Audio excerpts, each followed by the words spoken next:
Okay. Um, just give you guys that real quick.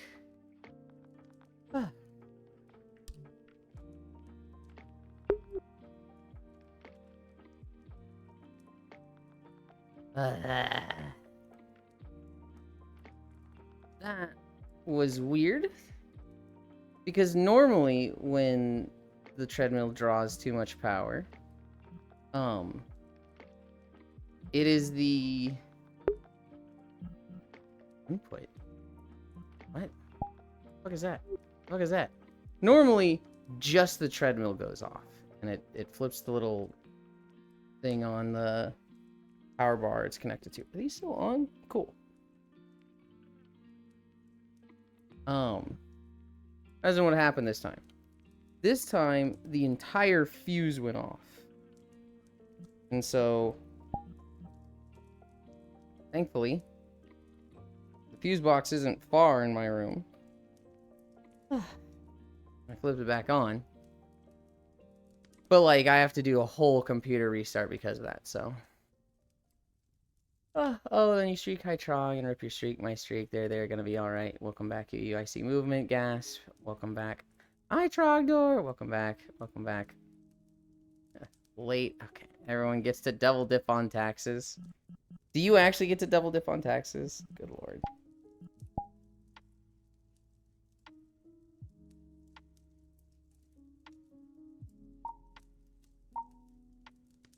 Behavior.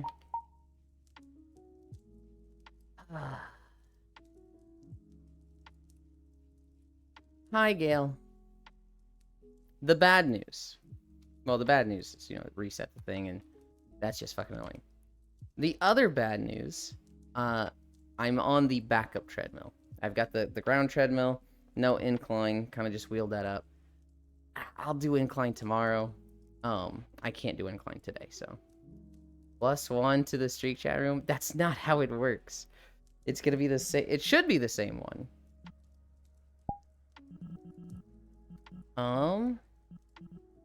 Let's see if they're all in the same world or if they split up. If they're in the same world, none of them are joinable.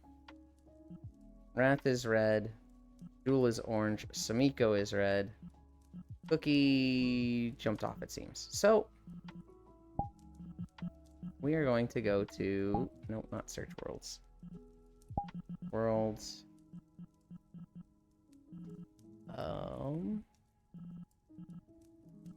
My world.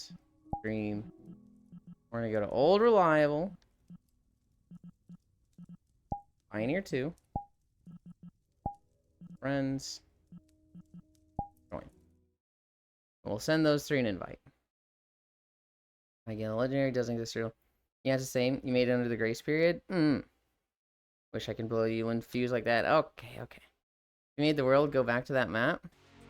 And you'll see your old instance? Oh. I'm not there? Well, I don't want to, like, go through the whole walk of setup thing, so I'm just going to Wrath send invite. Jewel send invite. You don't have to take it, I'm just sending them out. I was here before I got the invite. Hell yeah. Okay. Found that recently. If you go back to the map, it will show your friend's instance in the instance list. Alright, start stretching. No, we are not doing it. Oh, yeah, start stretching again. hell no. Pins. Pin 1. Flying, behavior, auto level, pitch. Gonna put this here. Pin 2.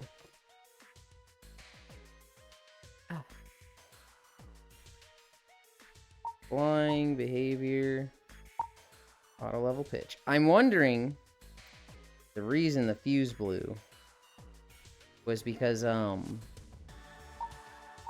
the air conditioning, or I guess the heating, is working overtime right now. Because it's so fucking cold outside. All right. Yeah, it's 54 where I'm at. Yeah, for me, it is a solid 13.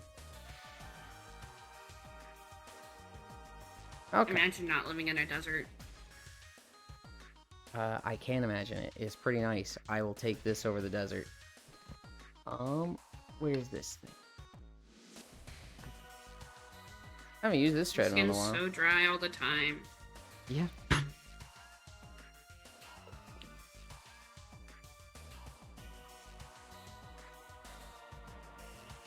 Oh yeah, this should come off. Okay. Right now, what are the... I remember how to use this treadmill. Okay. Oh, everything's lagging. Did that not play? Okay. There we go. Hi, Unknown. We're back. We're back to walking. I'm pretty sure we were at like 1 mile, so we're gonna count that as 1 mile. Oh, shit. You know what? It's fine. It's totally fine. I have a workaround for this. Wait, Gas, another electric. cue, Overwatch. Electric. So how come you're playing Overwatch and not Marvel Rivals like everyone else? I hate Marvel Rivals. Why? It's in third person, and I hate third person games. Oh. And Oof, also, they meter don't have a over. Lucio character, which makes me sad. Oh, are you Lucio main? I am. I have almost 200 hours. Mm.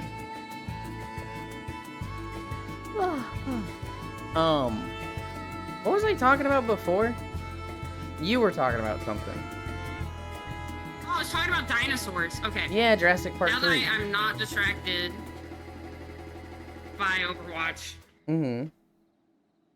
and I hear myself twice because I have your stream open, so it's making me. Ah, I Mute got it. a game. Okay. Mute the Hey, stream! I- What? So dinosaurs, right? Mhm. Kid, you know, I was scared of them when I was a little kid, Mm-hmm. but I love Jurassic. But there's like the second movie where the T-Rexes and everything, or the Mhm. third. I can't remember. It was the second or the third. Like, you know, there's T-Rexes Hi, and they Yuki. go against a trailer and they push you off the cliff. It's kind of like that, but you know, in the desert with a shitty like mobile home trailer. Uh-huh. So I have that dream once in a while to this day. And I hate it because I'll memorize it, the whole thing. And I'm like, why am I still having this dream? I love dinosaurs. They're not scary. They're friendly little creatures that totally won't rip your head off. Well, Okay, maybe they will. But, oh my god, that took me forever to get up here. 45 consecutive streams. Yo, let's fucking go. See, Trog, I told you. Looking for group. Leave the queue, you maniac. Hi, Juice. Sounds like Tremors. Also, I'm so addicted to Space Station 14. I'm using it as a reward for getting work done. Oh god, I've been in that situation, Octal. The method that I found that worked best for me was it was I work really fast right when I start something, and then I start like getting burnt out, and I start losing focus. And so for me, when I was doing work from home stuff, the absolute best solution, hi Violet, the best solution was the golden saucer in Final Fantasy XIV. What I would do was I would just leave my character in Final Fantasy XIV at the golden saucer, and every 20 minutes there's like a little casino event. You know, do this jumping puzzle, ride this little air cart and shoot at targets, stand on this platform and don't get knocked off, right? The fastest ones, so like the jumping puzzle ones, if you're really, really good, you can do that in a minute. The long one is the stand on this platform. That takes like 6 minutes. But what I would do is... I need a mute so I don't scream. Okay. I would work for, 17-ish minutes. And then it would hit a 20-minute interval, right? So like 3 p.m., 3:20 p.m., 3:40 p.m. And one of the gates would start. One of the golden saucer events would start. And I would go do that. And if it was a jumping puzzle, it'd take me 1 minute, go right back to AFK, get right back to work. And doing that something else, doing that like video game thing and coming back to work was like a full mental reset for me. And I'd be like hyper productive for 15 to 19 minutes. And then the next gate would happen 20 minutes later. And I would do that one. And again, full reset, come back. So what would end up happening is I'm farming out like 150,000 MGP a day, just doing every single gate for 8 hours straight. Meanwhile, like 80 to 90% of my time that I'm working online is just like that really productive work, where I'm just getting like really good stats and mileage done. It was like the fucking best of both worlds. This is 2.5 miles per hour, right? It's literally 2.5 miles per hour and it feels so slow. Oh. That's awesome. Tried doing that, but it didn't work out for Access 14. Yeah. Final Fantasy 14 was the perfect method for it. Because it's like 20 to 30 minutes and I start, like, losing focus. I start having trouble doing my task. But, getting that reset at 20 minutes, I was never hitting that burnout phase of, oh man, I'm really starting to lose focus. I'm starting to stare at the wall and think about other things. There's not a great way to AFK. You can go into cryosleep. But if you're in there for too long, you die?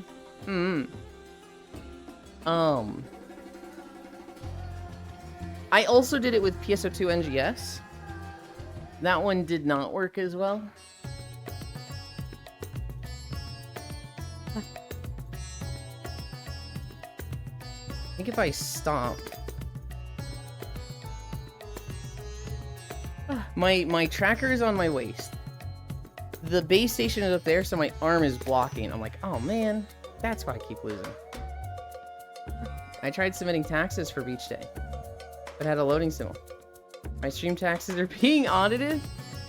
I don't think it's gonna let you double dip. I think that's what's happening there. I think you've already paid for today before we crashed.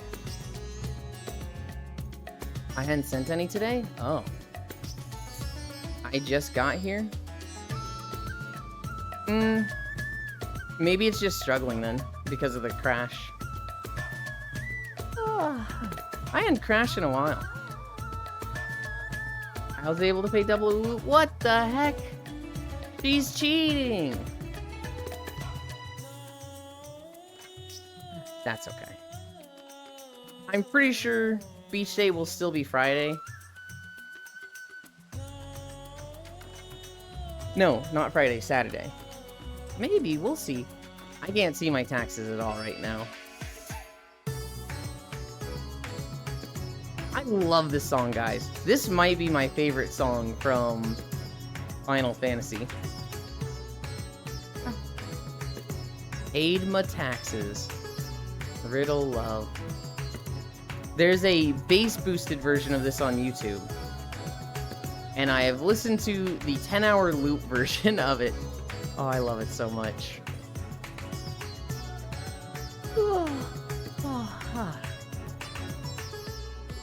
What is it? This is 3 miles per hour. This feels way more similar to the 2.5 on the other treadmill. It's official, the entire house will be sick for Valentine's Day. Euland is a fancy beach boy? Oh my goodness.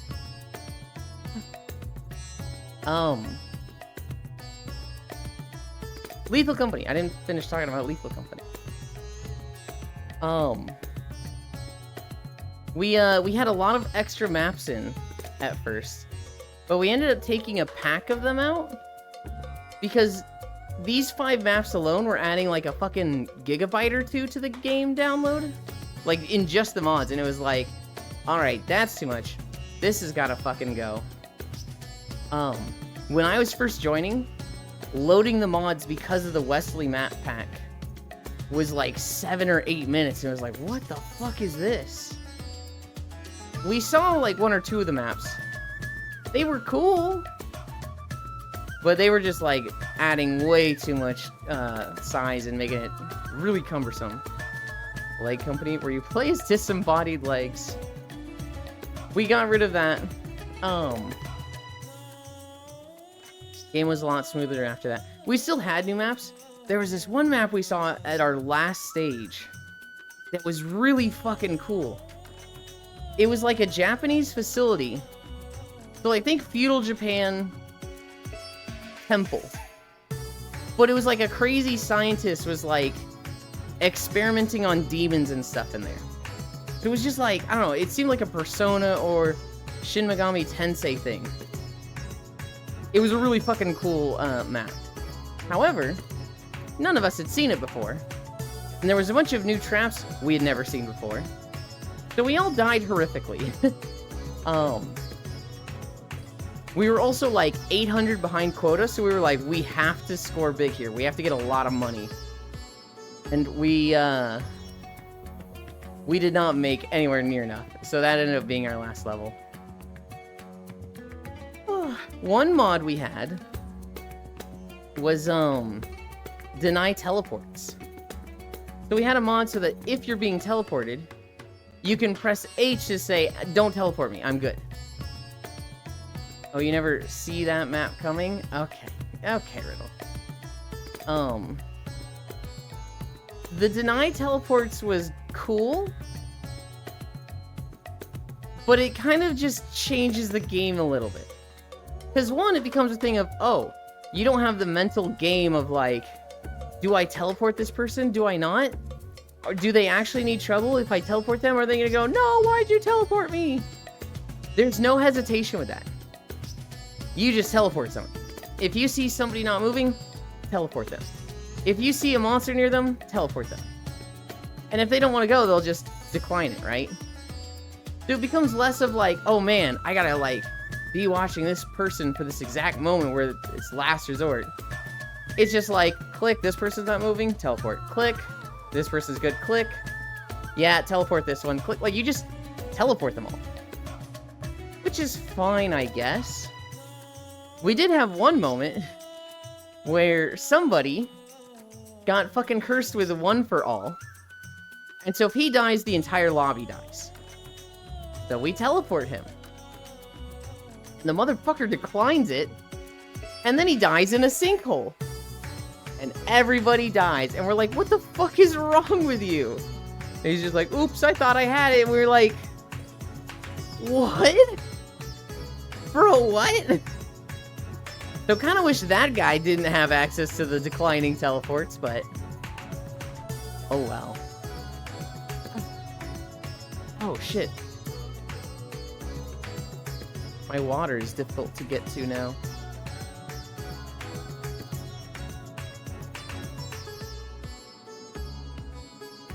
What a Giga Chad move. Yeah, let's call it that, yeah. Did y'all have the cell phone mod again? Nope. I like going into the building, getting teleported into it, and then you being stuck in a room because you don't have a key. That's my favorite part. One time it teleported me right next to a monster and I died. It's like a Gamba thing. I love teleporting in and being on a platform where there's nothing below me and just falling to my death. Those are the best teleporters. I remember that! Oh my god! I remember I done that one. Oh, I forgot about about that. Nidwin. Sorry, I got cut off. People liked the cell phones mod, but then Koyo asked everybody, and like 10 people were like, I don't really care about it. It was cool. It seemed annoying to memorize phone numbers. I didn't really want to deal with it. I just answered phones when I got called. But like, I don't care if it's there. And so Koyo was like, okay. Nobody particularly liked it. But they're all indifferent if it's there. So we're just gonna remove it. Hi, Icy Fire. There's like a few gambling mods that break things a ton, but Gamba fun. So in the past, we've really liked the casino. We have taken the casino out because what ends up happening is we spend 15 to 20 minutes at headquarters every time just gambling. And like, I would start AFKing when we go to headquarters. And they were like, you always AFK here. And I was like, I don't gamble. And I'm going to be standing around with my thumb up my ass for 20 minutes. What do you want me to do? And they're like, oh, we don't spend that long here, do we? And I was like, time it next time. And they spent a shit ton of time gambling. I was like, okay. So like, there were 2 or 3 people that were like, I really like gambling, but I hate holding people up now that I know about that. And the rest of the lobby's like, thank God we got rid of the casino. Since Icy Fire is here, we've got holidays. Dream Your Sweet Day.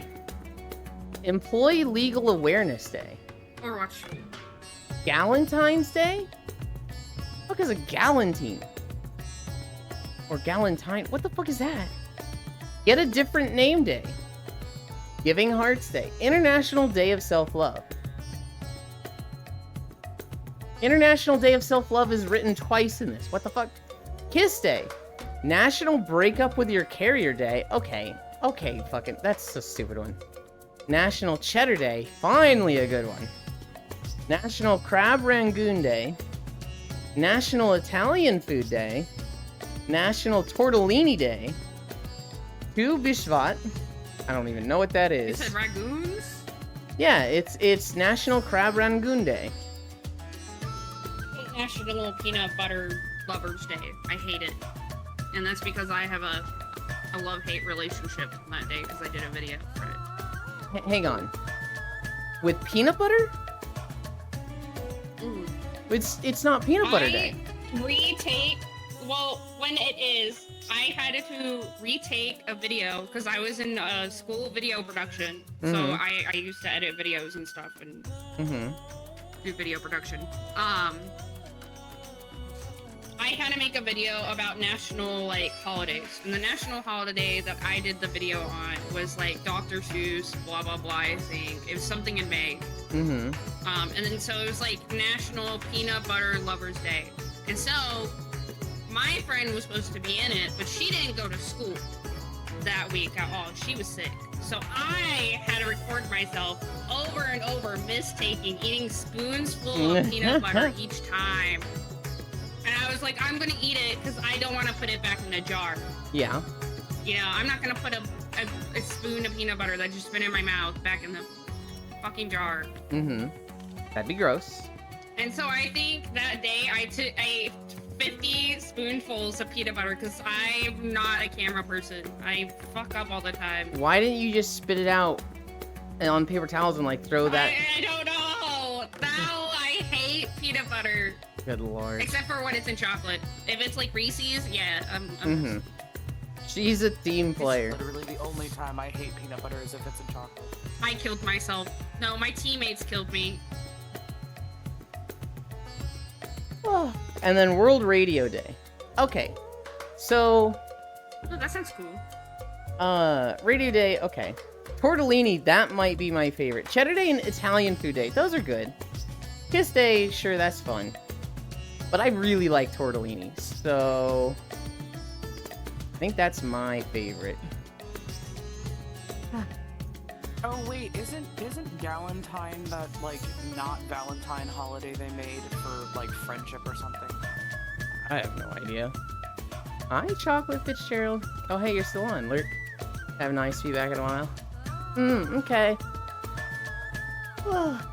She took one for the team. Heart Day? I think it was Heart Day.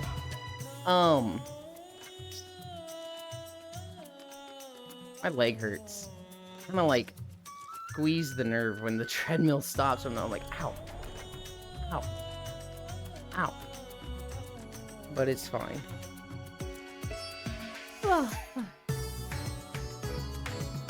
Many doctors suggest resting between periods of extreme exercise. I agree. This was not what I would consider extreme exercise.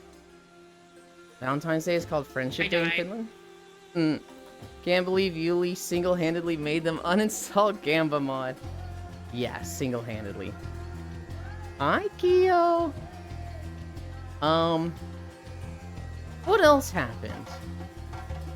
There was one round. So because we had so many people, we had like 14 or 16 or 18 people at one point. This meant that there was a bajillion mobs spawning.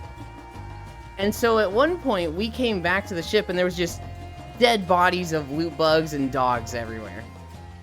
And we have a mod that you can sell those. So we were just picking them up, putting them in the ship, and selling them. And like the headquarters day came, and we took them all out of storage and go to sell them, and it was just like, holy shit, dude, they're worth so much. There were a few rounds we were literally meeting quota just by selling the bodies from what we had collected monster-wise.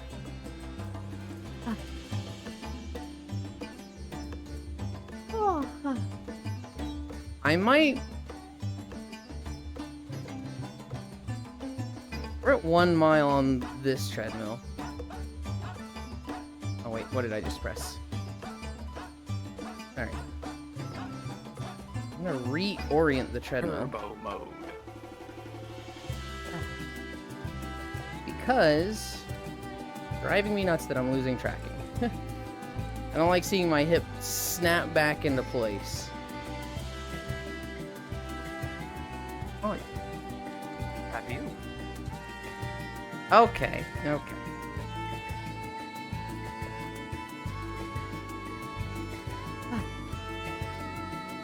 Oh, but the... now the camera's off. Oh! Everything's going wrong today. Oh! Think about here. Yeah, this works.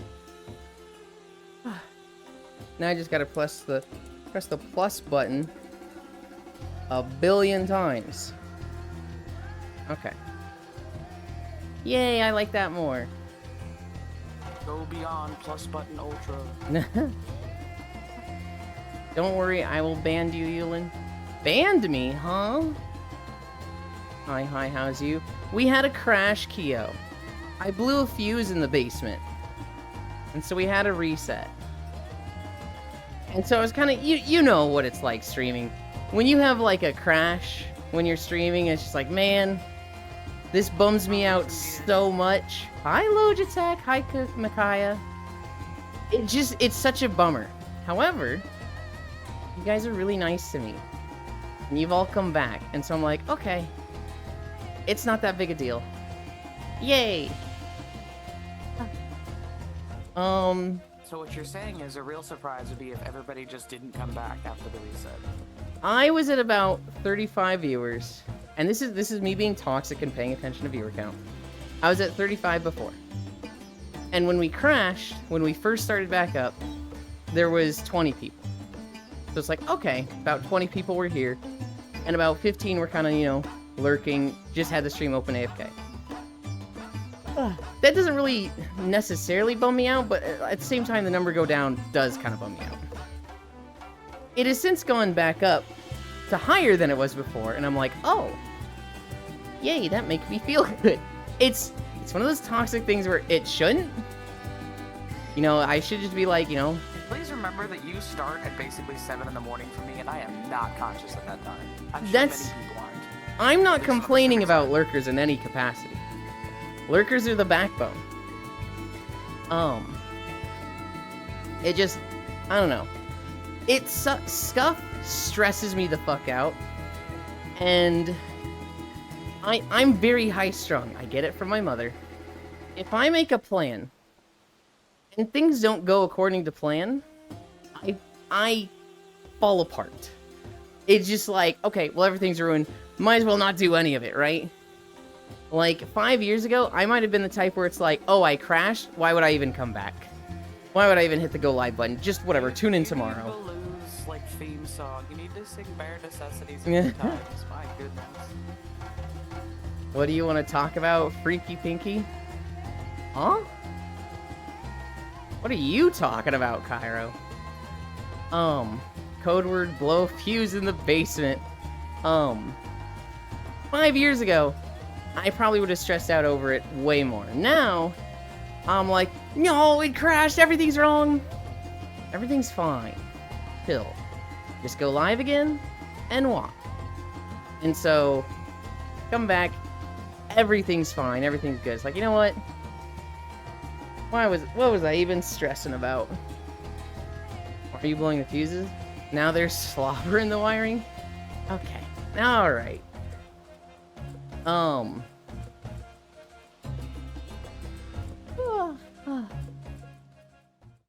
You know what I really want to talk about? Oh my god.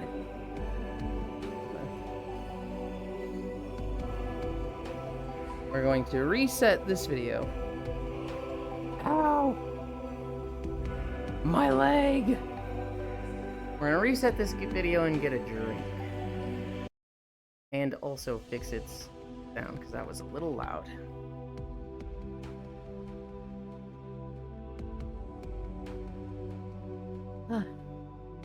Hi, Joe! Where am I in my room? I'm here.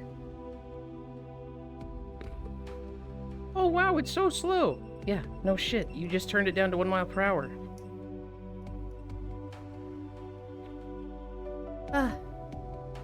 Okay, I made that joke first almost an hour ago. Wait, I gotta call it work. I missed all the good stuff. Hi, hi. Hi, I see Fire Mage. You know what I really want to do? I want to talk about Monhun, because I had that trailer yesterday. And now I'm just fucking Monster Hunter brained, and it's all I can think about for the next few days. Does this Final Fantasy place look silly? It is! It's a zone from... Endwalker. It's a bit spoilery if you care about the Final Fantasy story and haven't been here yet. So if that's the case, switch to audio only mode, haha. Oh shit, we're gonna have beach day tomorrow. You guys fucking cheated it. Damn. On the most recent beta, Cookie, I imagine you played the recent beta. Yeah, of course. I was playing a lot of Sword and Shield. I did a lot of learning with Sword and Shield, and I was doing a lot better. But it still feels a little weird. And so I found myself actually playing a lot of Lance at the end. One more taxpayer, and we get you in a slingshot bikini. I went to like watch your video of 4. Yeah, I was playing. You trick Core thinking that the monster died. I'm so sad about it. Because I wanted it so bad, right? And Full was just like, I'm still doing damage. You can still hit it just fine. No! I love Full, but ugh. Full has fought Gypsaros before, so we should have known. But it had been like 10 years and he completely forgot. So that was just him noticing he could do this and speaking out loud. And honestly, I should have expected this. I mean, because Full is hyper observant. Full is the type of observant that you show him a live stream fails clip of some streamer saying the most unhinged off the cuff shit. And he goes, they have 17 Kirby plushies on their bed in the background. And one of them's a Ditto. And you're like, okay, first off, crazy that you noticed that. Second of all, not really the point of this video that we're watching. why did you even fucking notice that? He's like, I don't know who's there. It's like, bro. God damn it. I wanted to join Beach Day on Saturday. It's been done, Lancer RPG. I've only been to one Beach Day. And that was the day I said straight back for the first time on stream. This place kind of reminds me of Karazhan. I can see that. It is a... should probably remind you more of Argus. It's on the moon.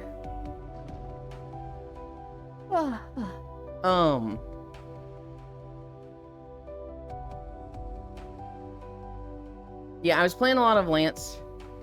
I was kind of liking Lance. I'm excited for the next beta this weekend. Because I will... oh shit, that's tomorrow. I need to remake my character. Yes, it is.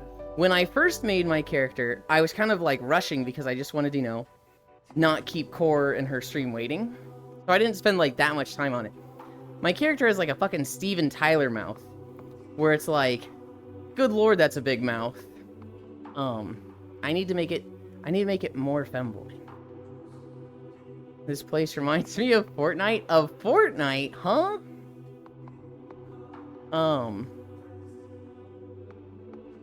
I also want to try a little bit more weapon stuff.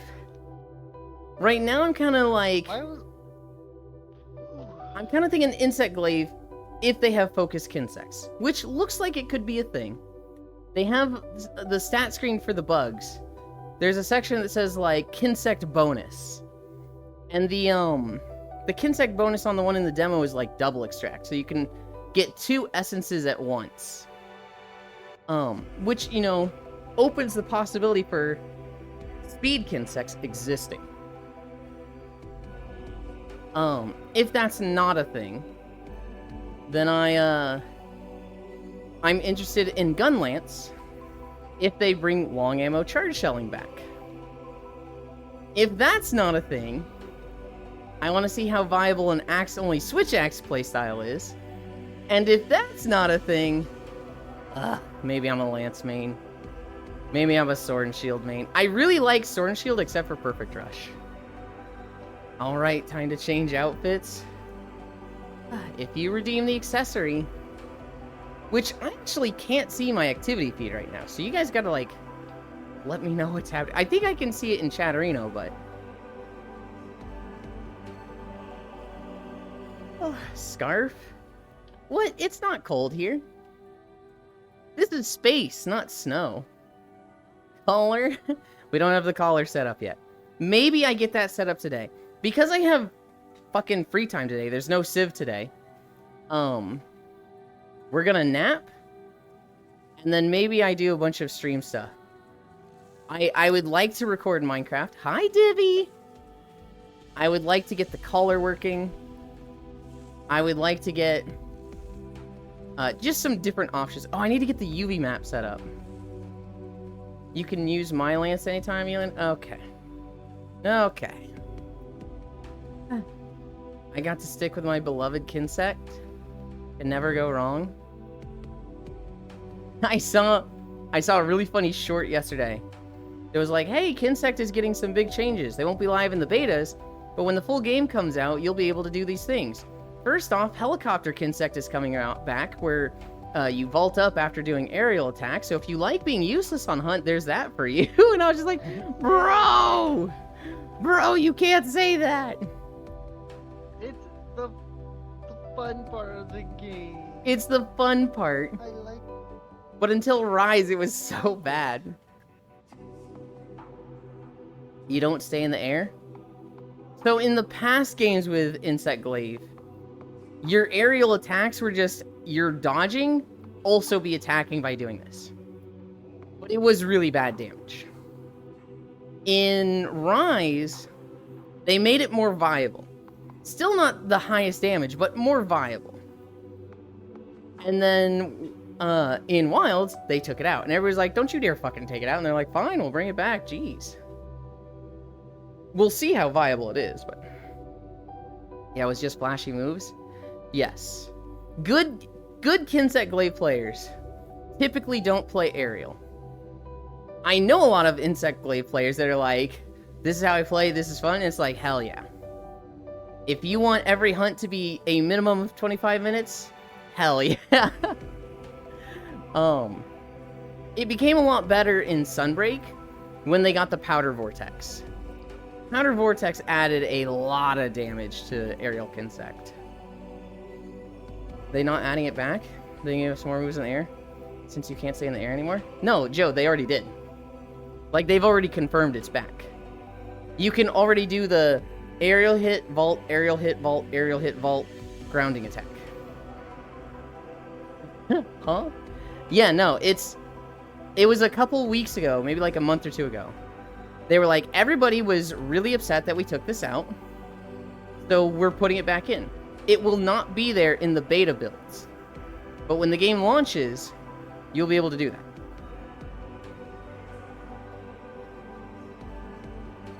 The roast, let's fucking go.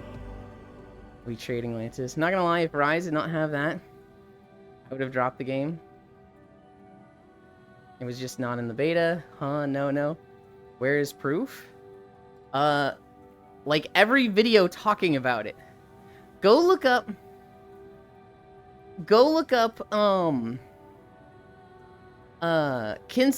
Insect Glaive Guide Wilds. And there's a video by Fighting Honor or something. And the first comment is like, they have added it back. No one is saying this. Joe, I don't believe you that you're not looking it up if you're not finding it, because it is very much all over the place. If you DM me, I will find proof for you later. But it is very much like, I can't give you proof right now. Nope. I see. Hi, Amino. Welcome, welcome.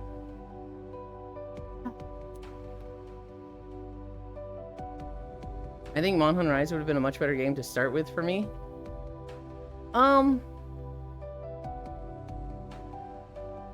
Maybe? The thing about Monster Hunter, the best time to start is when everybody's fucking into it. So, World when it launches, Iceborne when it launches, Rise when it launches, Sunbreak when it launches, Wilds when it launches. When everyone is playing it, that'll be the time. If it's your first Monster Hunter game, I highly, highly, highly recommend starting with someone else who is also new to starting, who has also not played much before, or someone who is really, really good at holding themselves back and understands you having fun. World just wasn't it. I've gotten a lot of people into Monster Hunter. And I see so many people fuck this up. They will get their friend to play with them. And they will, like, show up in rank 13 gear and weapons and just one-shot the starter monsters. And they're like, yeah, wasn't that cool? And the person's like, this is basically GTA God mode. I literally stood there and did nothing. Oh, okay. And then what they always do, they always fucking do, they will then equip rank 13 support armor and just stand there healing their buddy. And it's like, you're not playing the game. You're just staring at them. You've removed their health bar and made them invulnerable. Why would you think this is ever fun? You've also doubled the monster's health, but you're not hitting it. So, like, you're making the hunt take longer. And it's like, I see so many people do this, it's like, stop. That's so stupid. Don't play that way. If you are a veteran playing with somebody that's new, what you do is you equip low-level armor, you pick a weapon that you don't have much experience with and play around with that, or make a new character entirely, and put yourself on the same level. A big part of the game is game knowledge, and so if somebody's fighting, you know, these starter monsters, you're going to know about the monster and a lot of the tricks and what to dodge and what to look for. But if you're learning a new weapon, you're not just going to be dancing around the monster and making it your bitch. You're going to be learning this new weapon and getting hit. And if you're in that low rank armor, you're at risk of dying too. You'll actually be playing the fucking game, which is what the new player wants. Take care, lovelies. God bless you all. I miss you guys. Goodbye, Riddle. I'm glad I got to see you this morning. If you are actually at risk of dying, you're playing the game. Which is what your friend getting into Monster Hunter wanted in the first place. To play the game with you. They don't care about the game as much. At the start, they just care about having fun with you.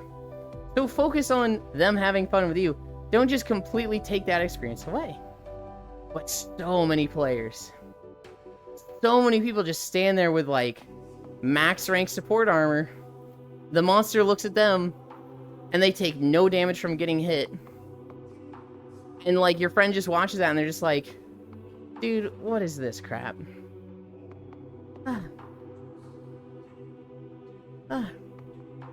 Ola, small creature. World just wasn't it. To be honest, the ground glaive and the Veda felt so much less clunky than the small amount I got to play. I think the direction they've gone with the insect glaive is overall better. I think it's good that they kept the aerial style in, but what you can actually do with the insect glaive on the ground does feel really good. And I do think the playstyle of get essence by being in focus mode and using attacks, and then doing a spiral rising slash with max essence, recovering 2 of them, and then playing Fiora to dash to where you need to be, to get essence again to do another spiral rising slash. I think that is a very good, like, attack loop. It's very mobile, it's very active. And I think it's better than get your 3 essence, have stronger attacks for a minute, get your essence, have stronger attacks for a minute. I think the actual get essence, spend it is better. Especially since Rising Slash looks so fucking cool.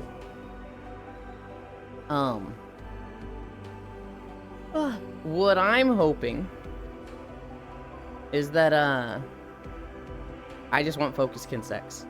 I just want to have a concussive Kinsect, throw that at the monster's head every 5 seconds, get fat KOs and shit like that. That's what I want.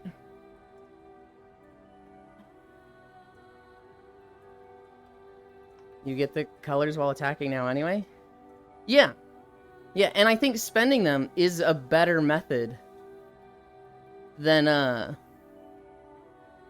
you don't need to stop doing damage? Exactly.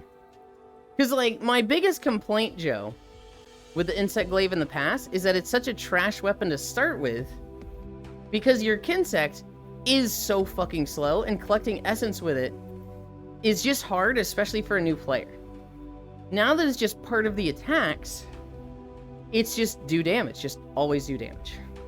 And for a newer player, they won't need, they don't need to, like, worry about spending in essence. They can just do the attacks and do decent damage. And then they can start being like, okay, now that I've gotten really good at, like, moving around to get my essence fast while attacking, I can start spending it. And they can transition to that. But, like, in the old games, a new Insect Glaive player, it's like, shoot your bug out. Put, put, put, put, put, put, put, put, put. Just misses the monster entirely. Okay, come back here, buddy. Let's try again. Shoots it out, miss. Calls it back. Shoots it out. Gets white. Calls it back. Shoots it out, miss. Calls it back. Shoots it out. Orange. Calls it back. Shoots it out, miss. Calls it back. Shoots it out. Orange again. Calls it back. Come on, man. I just need red. It's just such a whole process with the massive travel time of the starter Kinsects. It's like, this weapon gets easier as you gear up, and that's a bad loop. I would spend a good 10 minutes of fight trying to get colors I needed. In Rise, they fixed this. In Rise, they had focus Kinsects so that, you know, every 5 seconds, you shoot out a super speed bug, and it made collecting essence at low levels way less painful. In Rise, they kind of had 2 late game bug types, and then the leveling bug type. which I just wanted to use the leveling bug type the whole time. So my damage is kind of booty in Rise, but in Wilds, they have completely taken out the difficulty of collecting essence at low rank. If anyone's in VC with me playing, you'll hear me always complain, where the fuck is Orange? I'm in Rise like soaring, flying. That is another good change with Insect Glaive. When you're aiming, it tells you what part gives what color. So you look at the head, it's got a little red icon. Yes. You look at the wing, it tells you white. You look at the body, it tells you orange. And now it'll be like head, red, I'm wings, guessing white, whoever made that. legs, white, body, purple. What the fuck? Where's orange? The tail is orange, huh? If you're like, Nah, where I'm is guessing it? Whoever put the color coding. Now it will tell you. You get 2 colors now in Wild? So easier to get as well. Well, that's based on the Kinsect, Joe. That is a Kinsect bonus. Not every Kinsect is going to do that. I had friends who held back for me, and yeah, it was fun. But it was already teetering between fun and tedious. National Internet Friends Day. Having to precisely hit Basil's cooch for orange. Gah. Yeah. So, the way I played Makai, and I might have explained this to you in a past conversation, I don't remember. I fucking love Focus Insects. I played like a very support-friendly Insect Glaive with a KO Insect. Focus. I think I took the Paralysis one? I think there was a KO Paralysis one that was Focus. And I myself would bring like a sleeper poison weapon. And so I would poison the monster like 2 or 3 times in Hunt. Paralyze it like once or twice. And KO it 3 to 4 times. And you just put pheromones on the head. And every 5 seconds, Insect Glaive glows blue. Shoot out a fucking bullet that does 150 to its head. And then just tornado slash through it. An extra 2 stabs. Just a lot of like really quick hits. Because, you know, proc statuses and elements and whatnot. But just get that bug out every 5 seconds. I didn't even really care about the essences. Because one, because I'm putting pheromones on the head, I typically always have red. And the others, I just, you know, didn't really care enough to do the big finishers with the, like, Vortex or the Essence Spenders. Because God knows you weren't getting past his wings to hit his back. Even though I think Rise would have been a better game to start with for Monhun. I doubt I'm ever coming back to that franchise. And it's, you know, it's a never say never. You might meet somebody that's, like, really into Monster Hunter and you're like, yeah, okay, I'll give it a chance for you. But I completely understand that, like, as it is right now, it's gonna go on sale anyway, right? Fun fact, Monster Hunter World sold, I think it was 7 million copies in the last 3 months. Wait, was it 7 million or 1 million? Let me check that number. 7 million copies in the last 3 months. And it's a 7-year... That sounds wrong, though. I know they sold a shit ton of copies in the last 3 months because they've been doing so many sales and just pushing wild. The make or break for me is playing this weekend. Whether or not we get actual Monhun gameplay or just chasing the monster for an hour again. That was kind of crazy, Oku. I imagine there's going to be some of that, but I imagine there's going to be things we can do to mitigate it. Either through, like, food buffs that make them less likely to run, armor skills that make them less likely to run, or just knowing, like, hey, interrupt them at this point. I don't know what that was when we were hunting, but that was fucking obnoxious when they would run, stay in a zone for 10 seconds, we get there, they run again. That felt like something was going on. Until I can capture Elder Dragons, it ain't happening. It's so weird to me that you're fixated on that North Prince. It's just so weird to me. Like, I don't see the point. Like, that's the mechanic of Elder Dragons, that you're not supposed to be able to capture them. They're like really, really powerful for traps. I see the logic of it. Like, this is just a animal. This is just a monster like all the others. It's just a big, strong one. Video game wise, it's just like, no, you gotta kill them. You can't capture them. Lore wise, they're too powerful to be contained. It's a video gamey constraint. Because realistically, it'd be like some Elder Dragons wouldn't be too strong. Some monsters that aren't Elder Dragons would be too strong for traps. Like, if a trap can work on... If you can capture a Kirin... Or no, if you can capture a Deviljho, you'd think a Kirin should be able to be captured. Yeah, because Rajang beats Kirin. Mm-hmm. They have the strength to kill an Elder Dragon, but they don't have the strength to capture? Get out of here? Well, the Hunter's strength has less to do with capturing, and it's more about the, like, constraints with the traps and tranquilizers. Hunters absolutely have the strength to kill fucking anything. Hunters are little, like, super soldiers running around. Literally imagine Captain America and Winter Soldier running around. That's Hunters. But even more durable. The lore is that, like, a monster could, like, knock them unconscious, try to eat them, literally not puncture skin, just chew them up like a chew toy and spit them out because they're just like, good lord, this thing is fucking impossible to eat. Hunters are like... Just saying, Gandalf defeated the Balrog, but I doubt he had the ability to capture it and keep it. Difference. Oh. Hunters have the strength to carry a 2-ton greatsword. They have the strength to build a strong enough trap. I don't necessarily agree with that logic, though. Because the hunter is strong, not the trap they're building.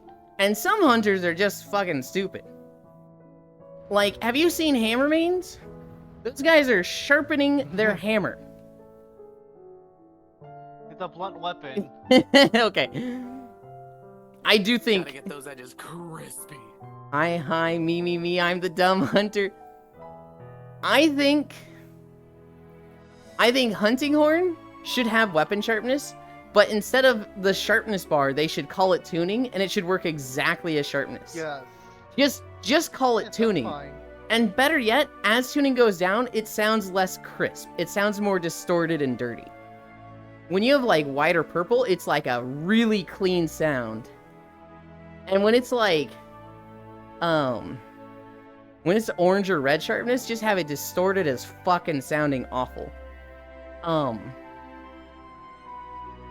Hammers just shouldn't have sharpness. Just don't give them sharpness. Just make it a mechanic that's like, you're always max sharpness. At max sharpness, make it sound like an electric guitar. Why would you make it sound better as it gets lower, though? Huh? Oh, you're saying distorted sounds better. Well, you don't want it to sound awful at all, tuning. Because, like... I mean, you could also make it, with the Hunting Horn, like, make it where, like, their buffs are just not doing as good. As You the could. original one. You could. You wouldn't want it to be like, you know, you're a new player, you're starting Hunter Horn, and then, like, you start playing, and because it's a very low-rank Hunting Horn that has a max sharpness of green, it just sounds like doo-doo dog water. And you're like, dude, this thing sounds fucking awful. You can just say you don't want to play it. No way uncapturable elders is the reason someone wouldn't play.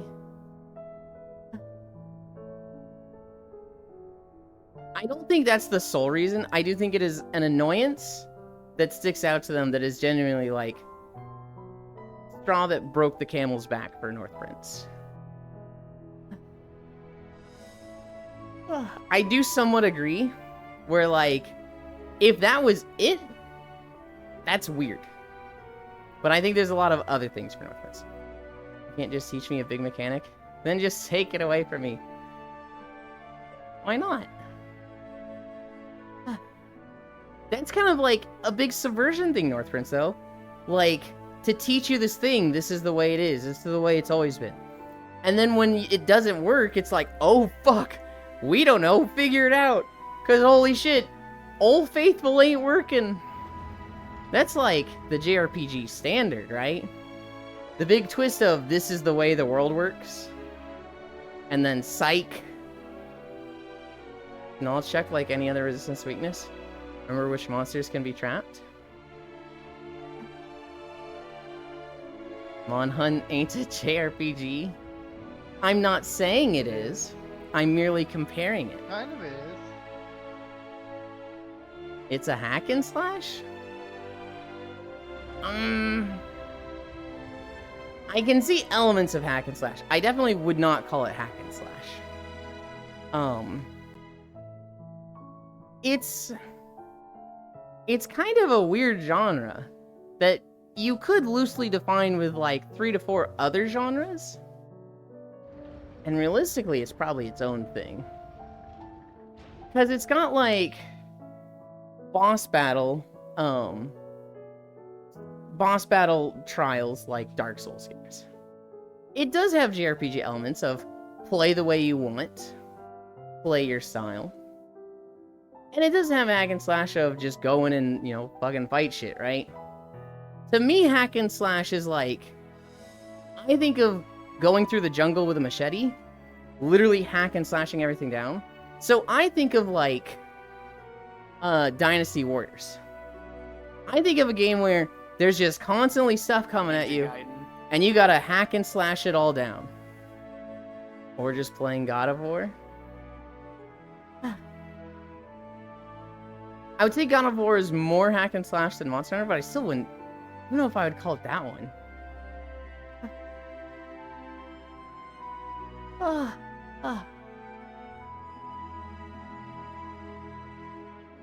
Maybe we just make a new game category called Hunter-like.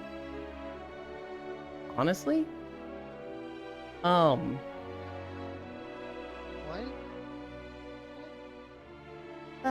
Well, because you have Souls-likes and it's games that play like Dark Souls. You have roguelikes. Well, maybe we just need a new category for games that specifically cater to hunting down monsters while using skills, armor, etc. Like, I feel like it's fair to say that Monster Hunter and any like it, i.e. Dauntless, etc., kind of is in its own category. If you can't call it a JRPG and you can't call it a hack and slash, it's a Hunter-like now. I think DMC is a hack and slash more so than Monhunt. I do too, but when I think of hack and slash, I think of Dynasty Warriors, Samurai Warriors, Gundam Warriors, Hyrule Warriors? I think of the games of like, we're gonna throw literally 1,000 enemies at you, and you're hack and slashing them down. Literally like an explorer going through the jungle. Bloodborne, Ninja Gaiden. No, not those. No? Ninja Gaiden... I don't know enough about Ninja Gaiden gameplay, but like, I always thought that was kind of like God of War, where it's like, there's enemies on the way, and you might kill like 50 enemies on your way to the boss. But you're not going to end a stage of Ninja Gaiden having killed 3,000 enemies, are you? That's fair. The Monster Hunter of strategy games. You can't call a game where enemies have weak spots and tough spots as hack and slash? I do agree with that. I do think that when you put it like that, it's like, yeah, I like that metric. Monster Hunter of racing games. FF14 is a beat 'em up as long as I'm pressing one button in my move list. Hack and slash just like Blade and Sorcery. I don't know if I'd count Blade and Sorcery as a hack and slash, but... A first-person shooter is a first-person shooter when it's Serious Sam or Sniper Elite. I was actually playing Sniper Elite yesterday. We saw a trailer for it recently, because we did game trailers 2 days ago. Speaking of game trailers, the State of Play was yesterday. There was a lot of games they showed. Talked a little bit about Monster Hunter. They also showed Dave the Diver collab with fucking Yakuza Ichiban. So Ichiban is gonna be in fucking Dave the Diver, which is like, alright, that's a really fucking good collab. Actually, I forgot Sniper Elite might be third person. Just used to the downscope view. Borderlands 4 release date, which I didn't catch. I haven't watched anything from State of Play yet. Is it? When? It's literally September this year. Oh wow. And Like, then it's really soon. Metal Gear Solid Delta Snake Eater release date as well. So, yippee! Yippee! Yakuza and Fortnite soon, TM? God, Kyra's gonna be all over that. That's most likely it's gonna happen. Who's ready for Assassin's Creed Shadow? Nobody. Maybe. Yippee.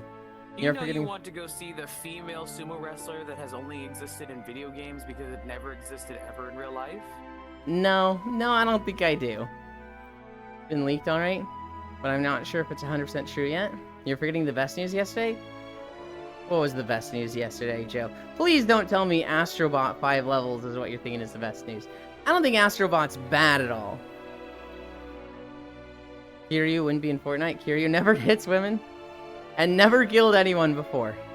Insert 7-minute That's compilation of Kiryu fucking stabbing a guy's Never killed anyone eyeball with a before pencil either. and shoving his head into a microwave. Oh lord, Yeah, he's never Shadows. killed anyone. Shadows gonna be hilarious. Oh right, I Batman did. doesn't kill people. I literally did forget the biggest news. Elden Ring. Oh yeah, the roguelike, right? Night Rain was it? Yeah, Who Night the Rain. heck? Well, since I'm off the treadmill, I might as well get a drink. Die. March 29th for Elden Ring. Ah, Oh, that's like next month. yes. A month and a half, yeah. I mean, Monster Hunter's coming out this Mm-hmm. the end of this month. The 28th, and then a month after that is Night Rain. So, that's good that they're not, like, really stepping on each other's toes. Fucking World of Warcraft is coming out with the new raid 2 days before, 2 or 4 days before Monster Hunter. It's like, really? Well, alright. Shit, did I really not write down the Elden Ring thing? I really didn't.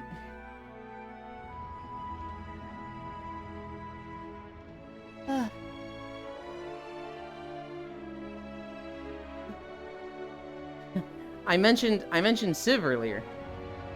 Blade and Soul also dropping for one. Wait, it is? Oh god. Oh, also even more news. Here was some crazy fucking news that I saw. Civ 7 came out a few days ago, right? They fucking Yeah. sponsored an epic rap battles of history video. So they did Charlemagne versus Napoleon. Which is like fucking what?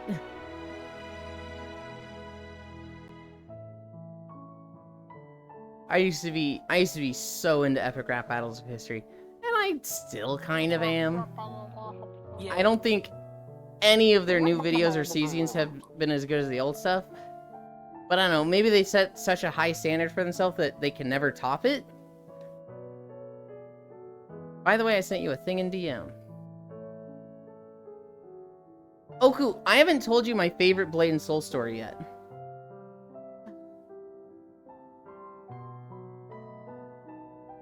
Yeah, there we go. I can't look at this now.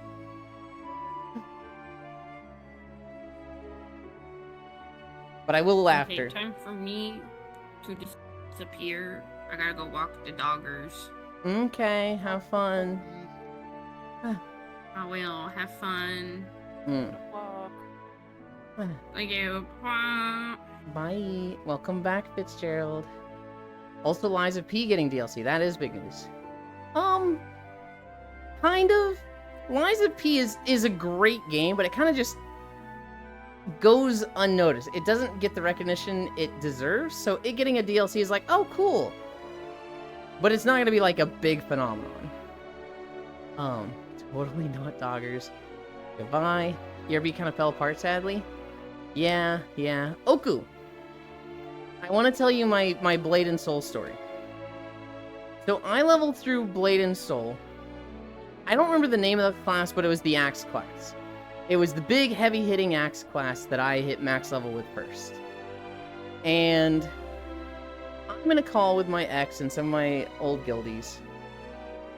And I'm doing a quest, Destroyer. Okay. I'm doing a quest where they send me back to the desert area that's like around level 30 to 35. So I go back to the old desert. And I'm talking to the quest giver there. And there's a bunch of lobies around me. One of them's like this level 33. I don't remember what class she was. But they were the tall race. They were the like giant lady race. With the scorpion boss. Aw, hell. Going. She was a going. And she has her whole ass out. She's in like spandex or something. And just the entire cheeks are out. And she has her character set up in a way that it's just like glistening. It looks fucking oiled. And I'm in Ventrilo. And I'm like, damn, guys. Or I'm in like Discord probably at this point. I'm in Discord and I'm like, damn, guys. There's an alt out here, a Lobby, that has just this huge ass. You gotta see this. And I took a screenshot. I hit the print screen button. And here's where it all goes wrong, Oku. I get an achievement. I had lined myself up behind this girl. I'd like literally lined up behind her butt. And then an achievement pops up above my head. A moment to remember your first screenshot. And this girl, she just like keyboard turns around like, what? And I fucking panic. I try to like sprint out of there as fast as I can. But this room, it's like a dome room with a small doorway.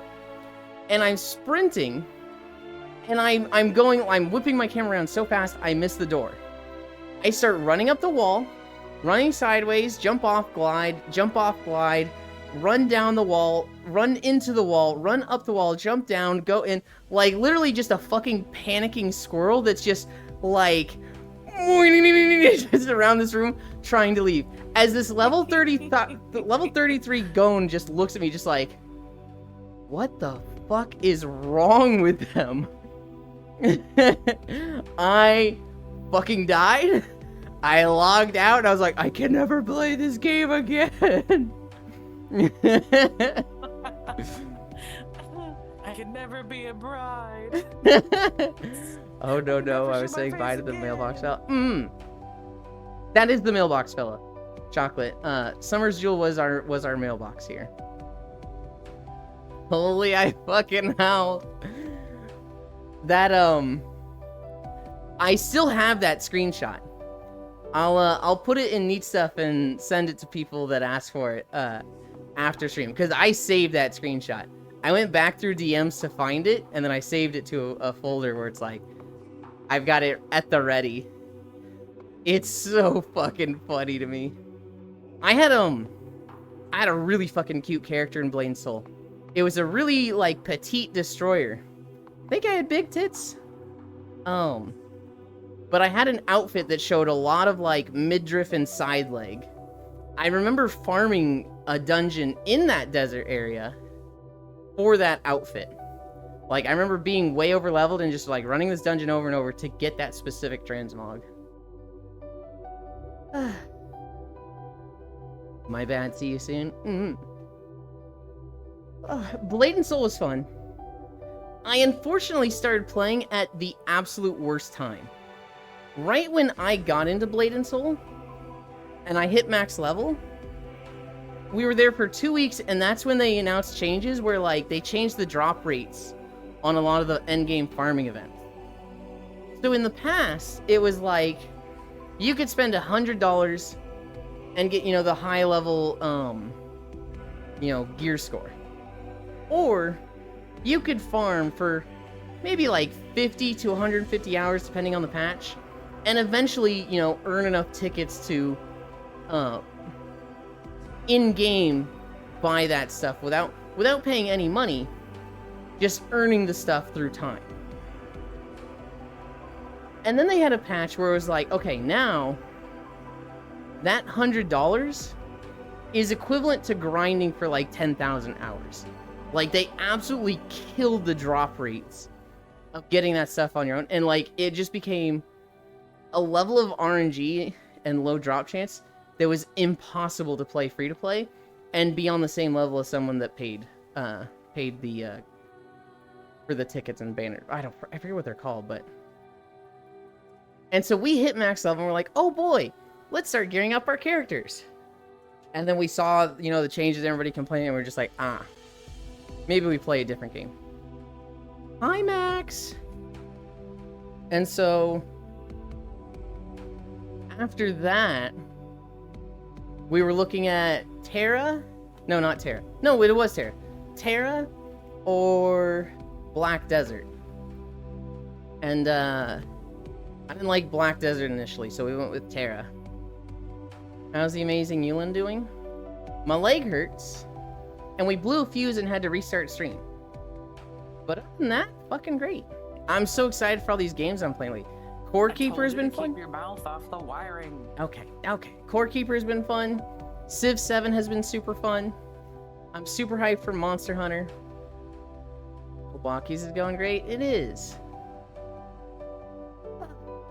I'm looking to record a Minecraft video tonight.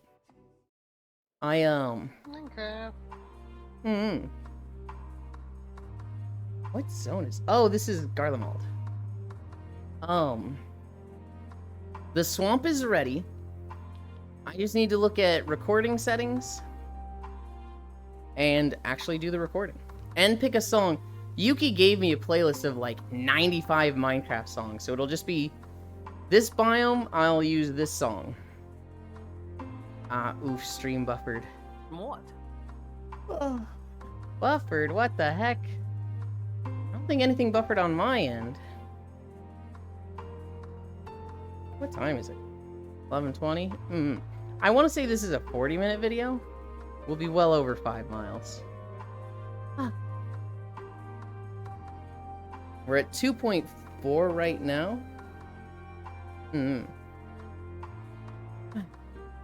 You better have the classic songs.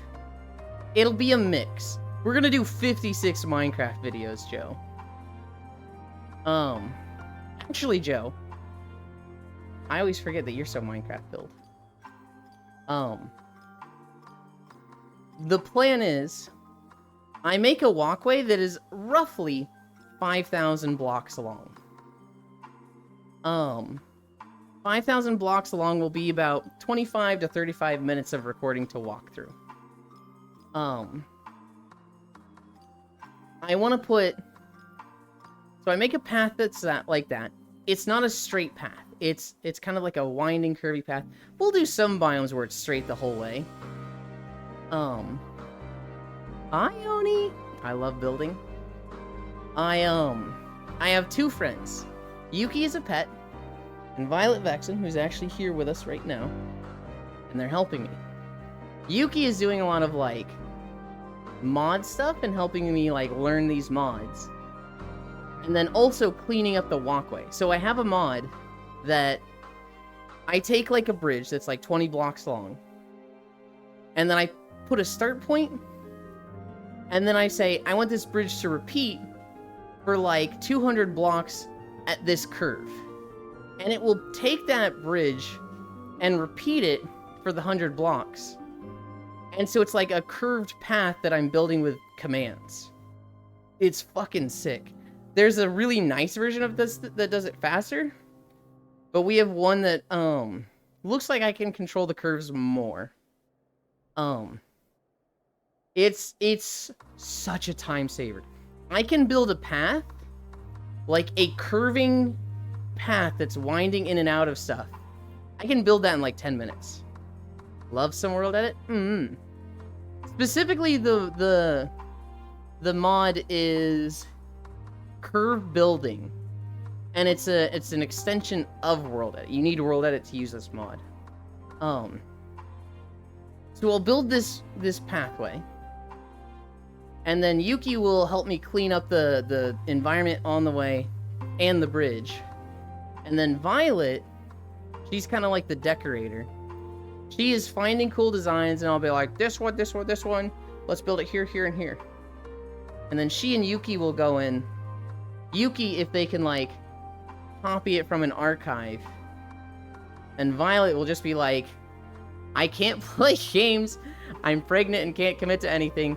Let me build in Minecraft. And so I've literally just left her for like 7 hours in a Minecraft world while she builds a fucking witch house. Yeah, World Edit is massive and has lots of additions. Found an old screenshot of my Gone finally. I want to see it. I want to see. The swamp can have a bunch of frog statues. It's gonna have a really cool witch hut. Then it's going to have a big mossy tower at the end, and like a bunch of frog statues around the tower. I would love to be just left to build. You only wasn't listening last time I asked, but I won't watch. What do you want to watch? Like, do you want to watch us Building. make the building? We can try it for a People do world. enjoy that. Minecraft voyeurism? Don't call it that. It's Sorry, paid Minecraft spectator sport? don't call it that. I'm not against it, Juice. If I find you putting anything silly in the world, I'll be a little, I won't be mad, but I'll be like grumpy. And you won't get invited to others. I'd say like Juice is nice and I trust him, but at the same time, like, this motherfucker hid an Elder Dragon under a pressure switch under my house when I played Minecraft. So he might absolutely fucking do that. He literally doesn't want to Discord stream. Have you seen stuffs I built before? No. Bits literally did that? You were the one that killed the Ender Dragon. Hang on, what? Gillen hates creativity. Got it. Oh my god. Oh my god.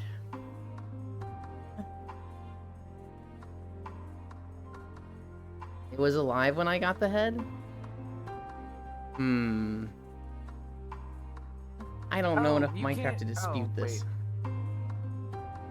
I trolled Okay, Bits and put it there. If it was live, somebody revived it, and he just took the portal that was created when the first person killed it, and then he got the head from like in the end cities. Okay. It was not revived. You can't get the head from killing it? Oh. That's why I mentioned the end cities. You can only get the head from like ships in the end cities. We,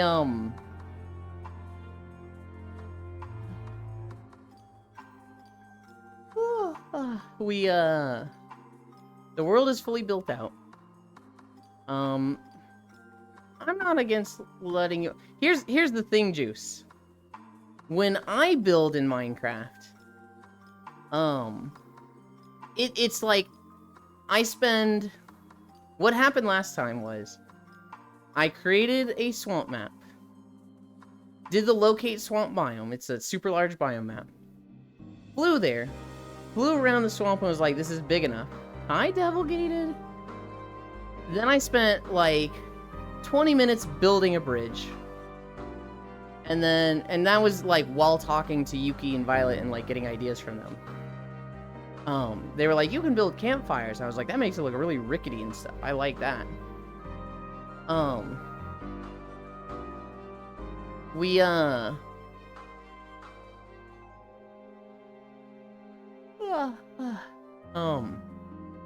then spent like 20, maybe 30 minutes building it out, and as I was building it out, I was getting faster and faster.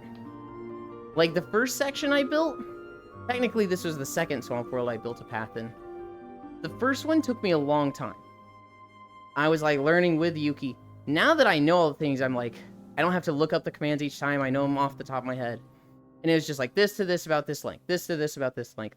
It took me like 10, 20 minutes to build out this 4,700 block long path. After this, I would just open up the world. So like when I'm napping, I'll just open up the world. And I will invite Yuki and Violet.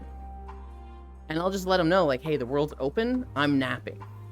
And that's when they were doing. What I really need to do is get the next world started. So that I'm not wasting nap days. And they can be doing stuff on those days. Because right now, they're being held back by me. And so... there's not much like that I personally see. I see me building the bridge. Which, I've been like, Violet, find some pretty bridges. Because I need 56 different bridges. And I'm not going to be good at building all these.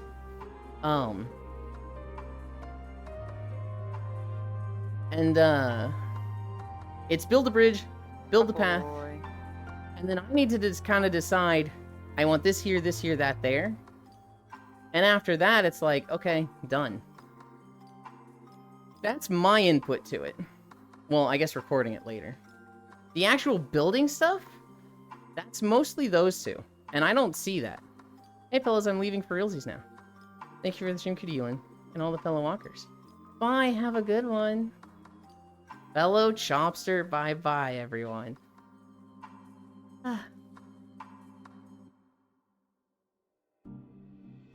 Choppy meow, choppy meow.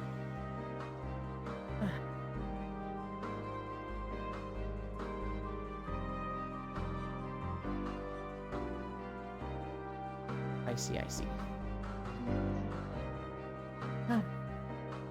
We're at 2.9 miles, which overall puts us at 5 total.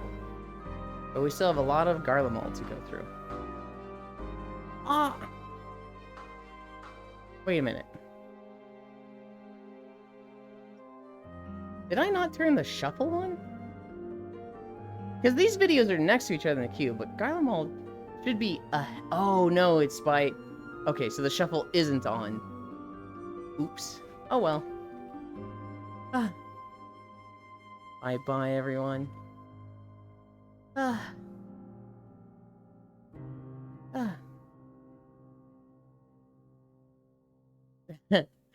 forgot to mention.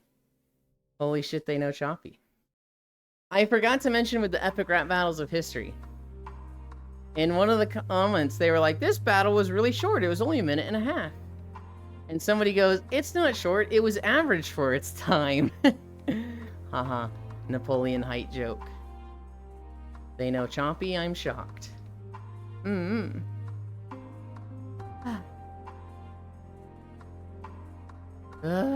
tired. I did not get enough sleep the last 2 days. I did not get any naps. I'm gonna fucking enter a coma for 4 hours after this walk. Cookie, do you work today? Nope. But I do have something I have to do. Damn it. I am on desktop right now, though. I can tell.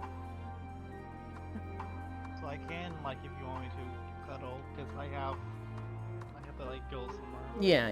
Be gone for a while. No, I was just like, you know, if I've got you, yay. Kind of. I mean, I have to do it, like, as soon as I finish this round for, Orcs Must Die. I saw a kind of crazy video. This dad and his son were kayaking. And a humpback whale eats the fucking son. Literally just, the son and his whole kayak just disappears into the whale's mouth. And the dad, obviously, starts fucking panicking. But, the whale's, a humpback whale, and whales like this, I don't think they can swallow a whole person like that. So basically it was like, oh, this is fucking a solid thing, and spits it out. And the kid basically swims to the surface with his kayak, and he's in fucking cold water, and he's like, Dad, I was scared. And his dad's like, it's gonna be okay, son, just grab my kayak and we'll get back to shore. Didn't seem like he had the strength to pull himself up onto his kayak. But, yay, the kid lived. This is the second time I've heard of it happening. Of a humpback whale or one of these other whales that, like, are typically filter feeders, putting a whole person in their mouth. Before, like, a year ago, this was kind of unheard of. So there's this thing about like bass, specifically big mouth bass. Mm-hmm. When you go fishing for them, you want something shiny and unusual because they're territorial, and they'll put the thing in their mouth and then jump out of the water and throw it. Huh. So I'm wondering if the whales are doing this now. I don't think so. Although whales are typically really fucking smart, and they do have social interactions where they start mimicking each other. So, like, recently we saw a story about a month or two ago. The orca whales in Washington are wearing dead salmon on their heads like hats again, which they've not done in 40 years.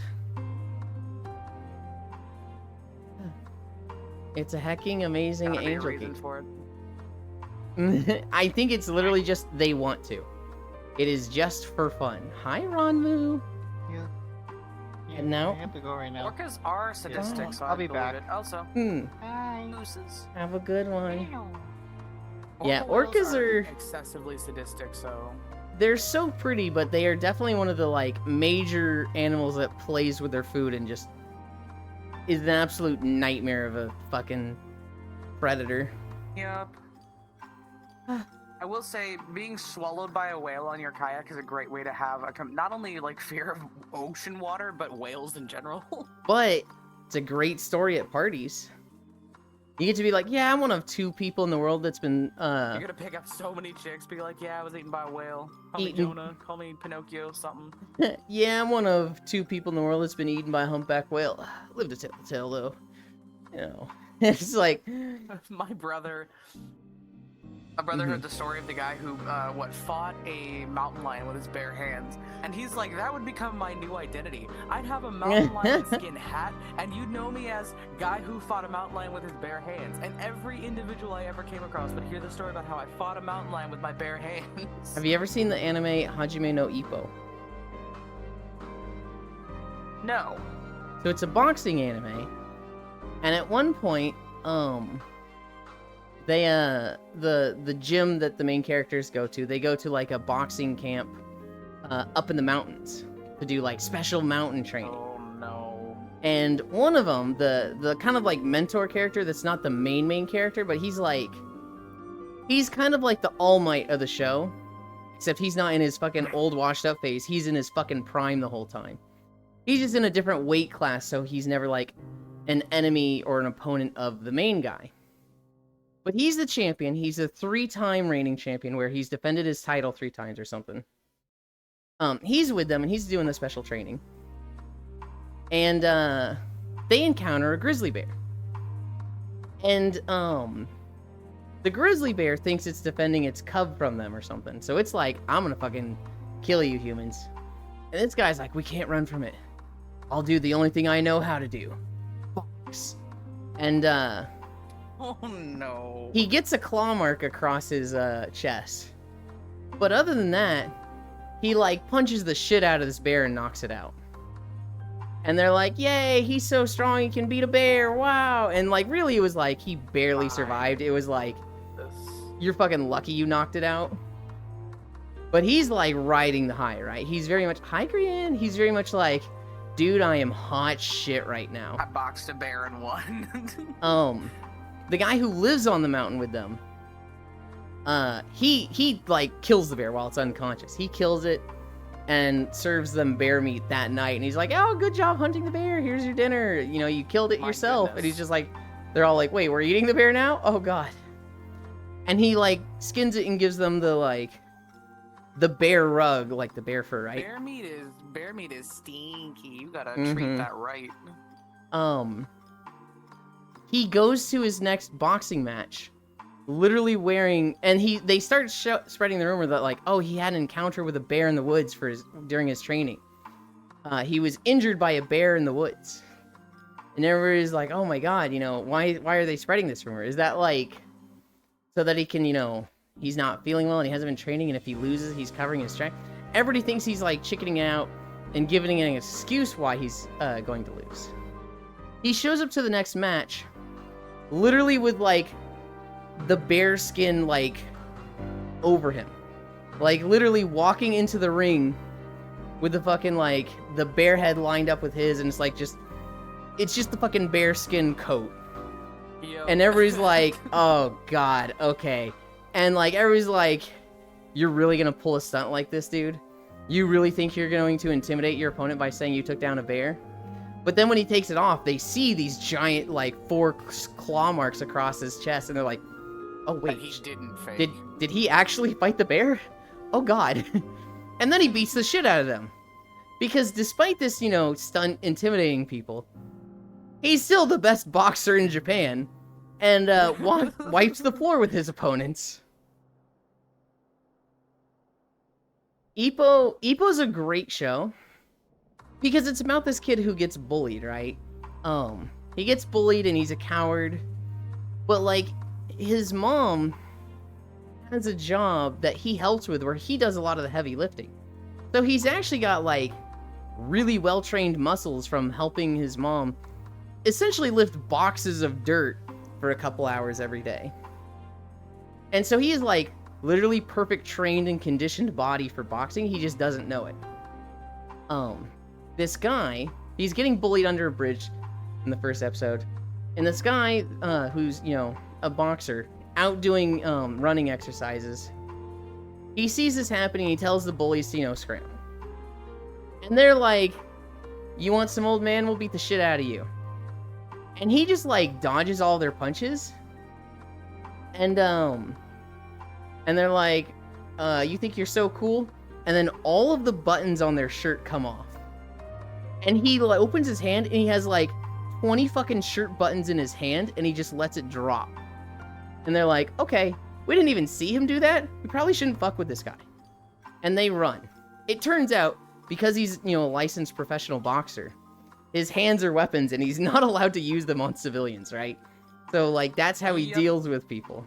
The main character's like unconscious. He brings him to a gym, gives him, first aid. And this kid sees, the gym. And he's like, whoa, what is this place? And they're like, have you never seen a boxing gym before? And he's like, no, I guess not. And they're like, well, people come here to be boxers. Now, what are you gonna do, kid? And he's just like, I don't know, I guess I'm gonna thank you and go home. And the guy that saved him is like, dude, I hate bullies. But if there's one thing I hate more, it's a guy who won't even fucking defend himself. Get your ass out of here. And the kid starts crying, and he thought that would, the kid would, like, come back with, man, fuck you. I can defend myself. Like, he thought that would toughen the kid up. But he's such a whip, he's just like, I'm sorry. I'm sorry to bother you. I'm sorry that you brought me here. I'll go. And he's just like, oh, God, you're so pathetic. Okay, let me try one thing to cheer you up. And he takes a piece of paper and he draws the bully's face on it. And they tape it to a sandbag. And they're like, let off some steam. Go ahead and hit that. And so he's like, okay. Yeah. And they're like, wow, you have no fucking form. When you punch, twist into it with your hips. Step into it with your feet. Twist your arm like this. Just do this. Just think of those 3 things when you punch into it. He's like, okay. He does all of that. And he hits the sandbag so hard that the piece of paper, like, explodes. And the sandbag itself just, like, almost hits the ceiling. And also, he hits it so hard that, like, all the skin on his knuckles tears. And so the guy that brought him here is just like, wait, hold on, wait. Did I just find, like, the biggest diamond in the rough? Brings him to the coach and is like, this kid just hit the sandbag when I told him to form once, and this happened. And they're like, great, you start tomorrow. And so he starts going to the gym. He loves boxing. He loves just, like, the passion of these boxers training for days, for years. And, like, them giving it their all in the ring. He doesn't think much of himself. He has a lot of confidence issues. But he is, as the show goes on, a pretty good boxer. Meanwhile, there's almost like a second storyline of that guy who helped him, who saved him from the bullies. That guy is like the rookie of the year in the heavyweight division. This guy is like just knocking people out left and right. He's had like 7 professional matches this year. And he's like going for the championship. And he gets it, and then he's defending it constantly. And so it's like, you're very interested in him. A lot of times he's like, I don't even want to watch Ippo. I just want to watch this guy because he's fucking awesome. But he's very much not the main character. He's very much like a supporting character. But like, he could be. He could very easily have his own show and be the main character. Our own sideshow just about him. Yeah. I think there might even be a season or 2 of the show that is actually about him. Ippo, he himself, you know, starts getting training, starts going against boxers. He is such a, like, wimpy demeanor that everybody thinks he's going to be a pushover. Like, when he first goes to the professional boxing license exam, he's literally mumbling to himself and like, oh, don't forget the things. Oh, jeez, this is so scary. I've never been in a stadium like this before.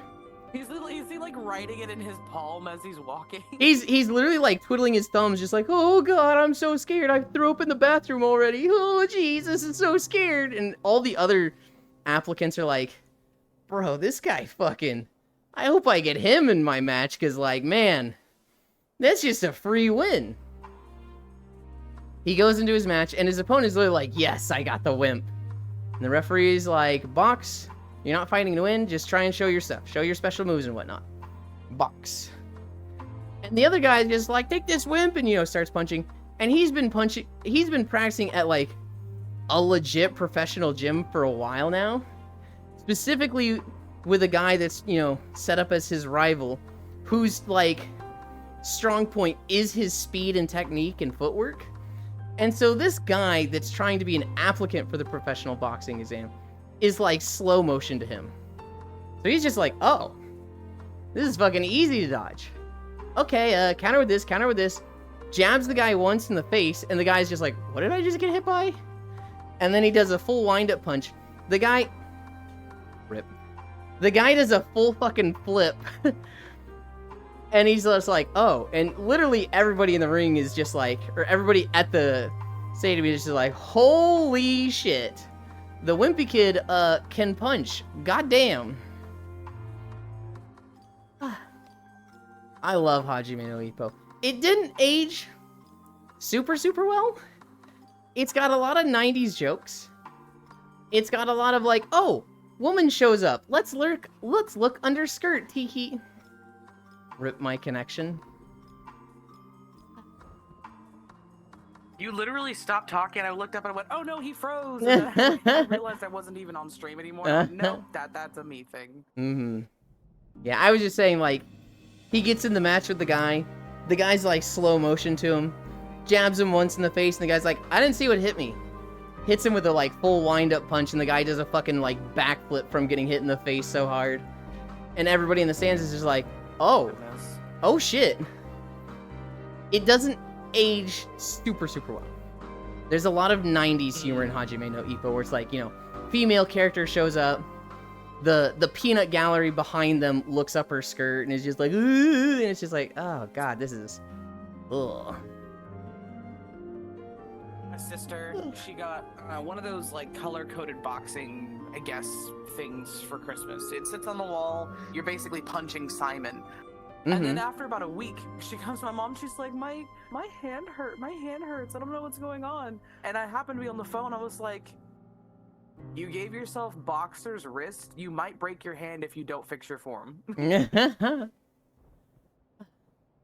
Tape your wrists, please, for the love of all things holy, and hold your wrists straight. I feel like the big one a lot of people learn is don't tuck your thumb. I feel like I've seen that three times in my life. And don't let your wrist don't limp your wrist, because if you let it just go down or up, you're going to like literally break. Yeah. The place that it connects. Hi, Kodiak.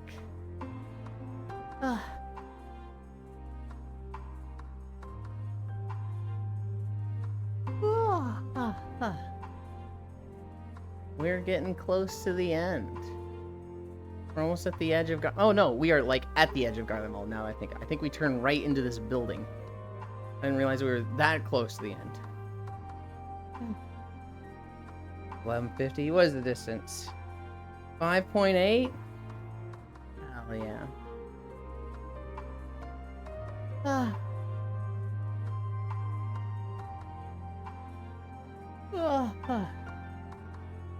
The deer is fast approaching. I'm seeing all these Steam notifications. Ellie is online. Ellie has launched VR chat. Ellie has launched Oyasumi.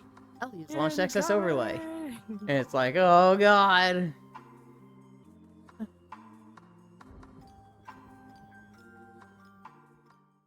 Ah. Yeah, I didn't hit the shuffle, so just going through all the Endwalker videos. Ah. Oh. Eh.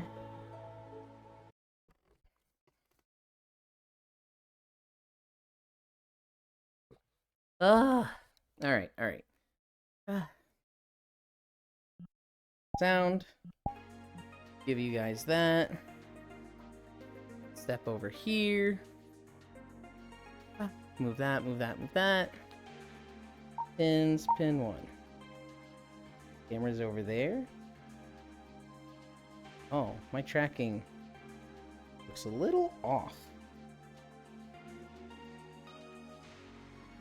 Ah.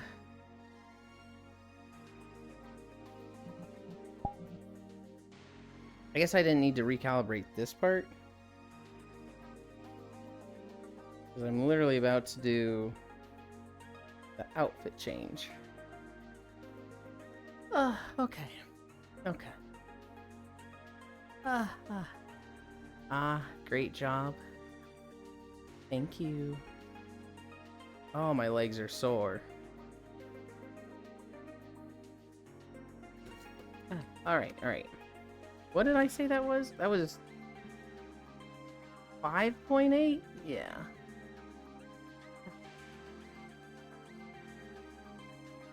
5.8 miles, and now we rest. Done. I close this video.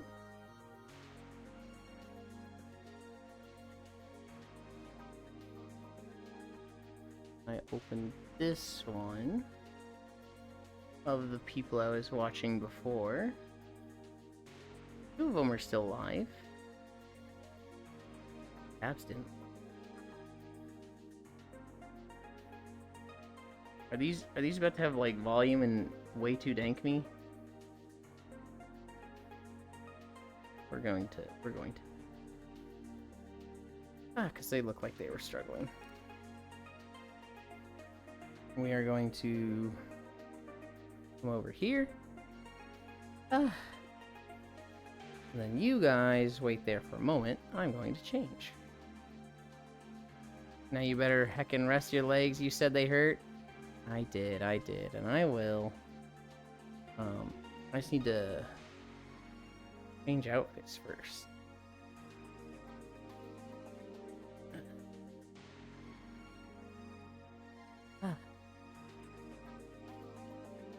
Heckin' stinker? What the hell? I'm not a heckin' stinker. You're the heckin' stinker. Are those? Yeah, I guess they are. They just look a little off.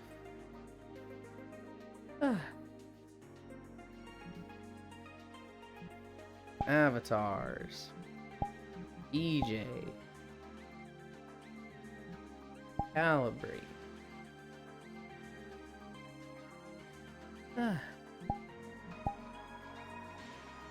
Okay.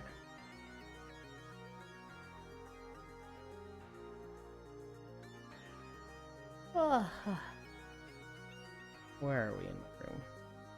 Here?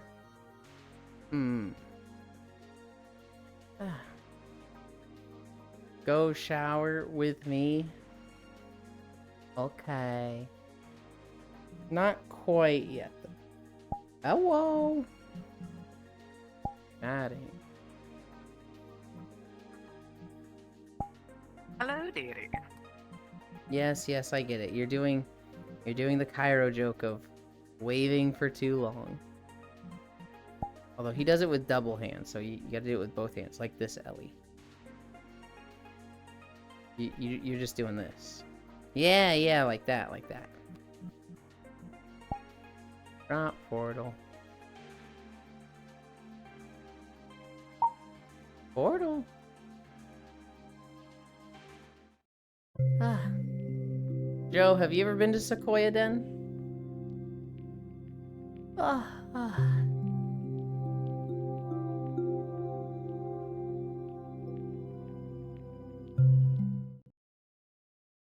No? It's made by Etoile Doll. One of my homies. Ah.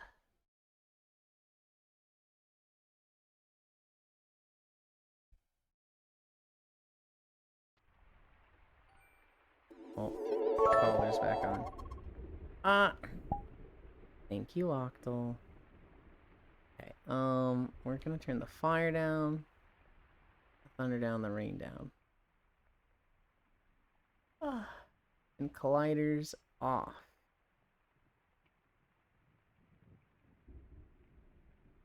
Okay.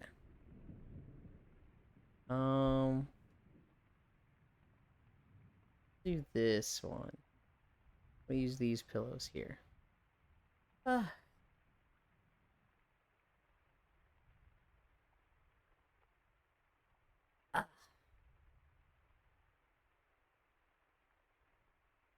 I've sunken into the bed.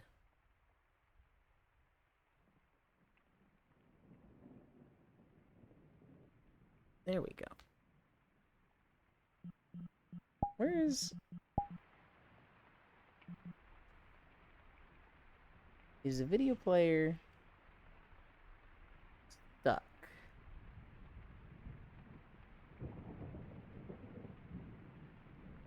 I think the video player is stuck. Where do I go to show it? I know there's one in here. No, that's a mirror.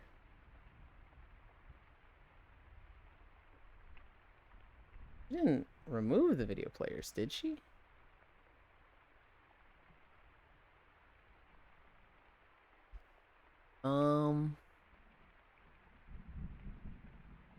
Hey, Oomphy. Hi. I'm confused where my music is. There's not any for you playing, right?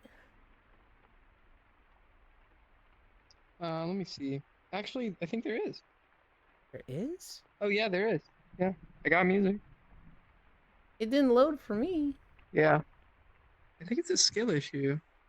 Okay. Now I'm not sure I actually believe you if there is music or not.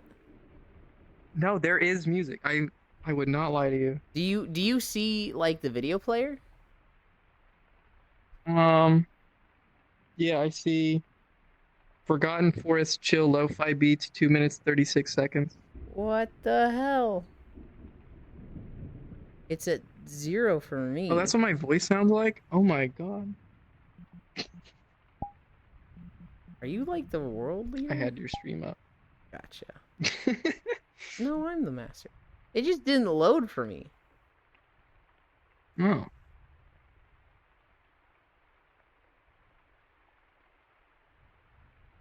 Oh. Did you stop it? Oh, you restarted it, yeah.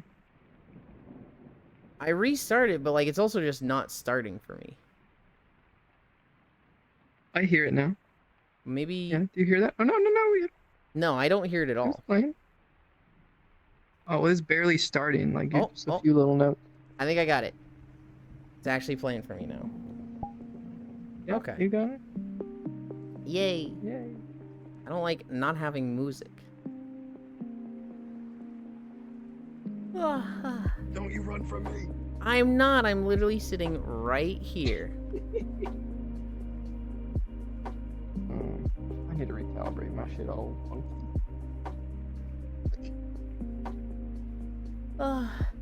Oh, Huh? I'm realizing that the incline symbol said 0, but we really couldn't do incline today. Here's what we'll do. Put the incline up to 1 for Octal, and we'll do incline tomorrow. Hopefully the treadmill doesn't fucking blow a fuse tomorrow. We're gonna find out. Wait, could you not walk today? I did, I just had to use the backup treadmill, because I literally blew a fuse in my room. Whoa. Interesting. Curious. Go shower with me? No. So, I was alt tabbed for a while. When I tabbed back to VRChat, it crashed them out? Oh no. You need to take me there and show me around? Do you have time today, or are you working today? Ah.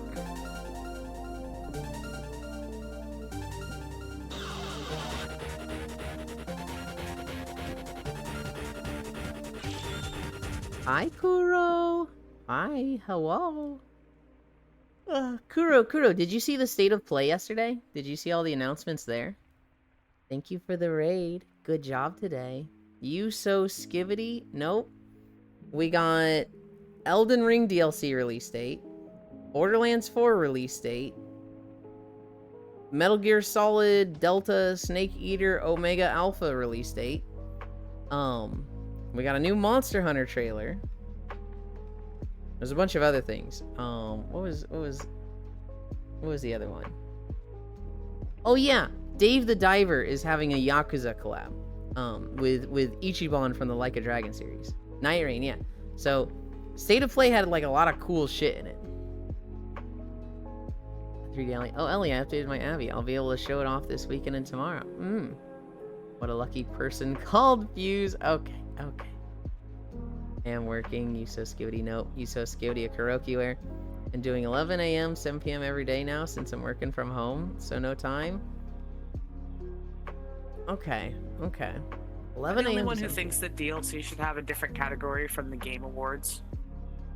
That is a long argument that, like, on one hand, yes, but on the other hand, no. Because if a DLC is, like, an entirely new game, should it be excluded from the big award that's like, you know, this is the game of the year that everybody cares about?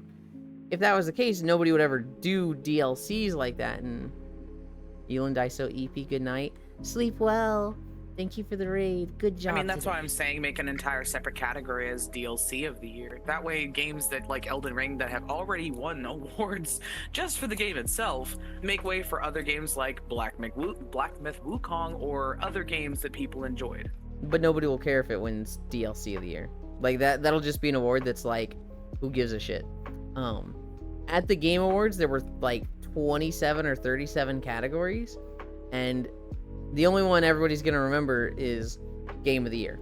All the other awards are like, I suppose that's fair. you know, this is like, hey, you got an award and you get to say, you know, this game won 3 awards, this game won 5 awards, but the big one is Game of the Year. And if you exclude things from Game of the Year because they're, you know, a DLC tacking onto an already existing game, people aren't gonna make those. It's gonna be like, you know, it never had a shot at this, and people are gonna be like, you know, nobody cares about the new games. I wanted to see Elden Ring win that. It's one of those, like, it needs to be catered per game, but there's too much bias to get a fair, like, hey, we need to look at this per game. Because there are things that's like, you know, I would say Elden Ring should be included in Game of the Year. Like, I very much, you know, it's a whole new fucking game just built on pre-existing systems. They just let you keep the existing Elden Ring stuff. But essentially, they could have made it a new game, literally make a starting area and a starting thing. They just didn't want to make, like, new classes and weapon types. Well, I guess they did make new weapon types. But they didn't want to, like, change the game up too much. It's just more of the same game. But it's effectively a whole fucking new game. So it fits perfectly as DLC. But it's like, do we just completely exclude this from Game of the Year, that doesn't seem right to me entirely. But at the same time, I could see it from, you know, Black Myth Wukong perspective, where it's like, oh, Elden Ring didn't make a full game. They made like 60% of the game, and they're gonna get all the Game of the Year awards. That fucking blows. It's one of those things where just the Game of the Year concept and the awards don't fully fit into game design and the way studios make things, so it's muddy. People are gonna complain about it either way. Also, why does it look like I'm eating the actual bedspread? What is this angle? It's not a DLC. Night Rain is a standalone as far as I know. Oh, is it? Okay. Elden Ring DLC should not win Game of the Year. Love Elden Ring in the DLC, but it's not a new game. It would be a new game if they literally packaged it separately. If they just said, hey, Elden Ring,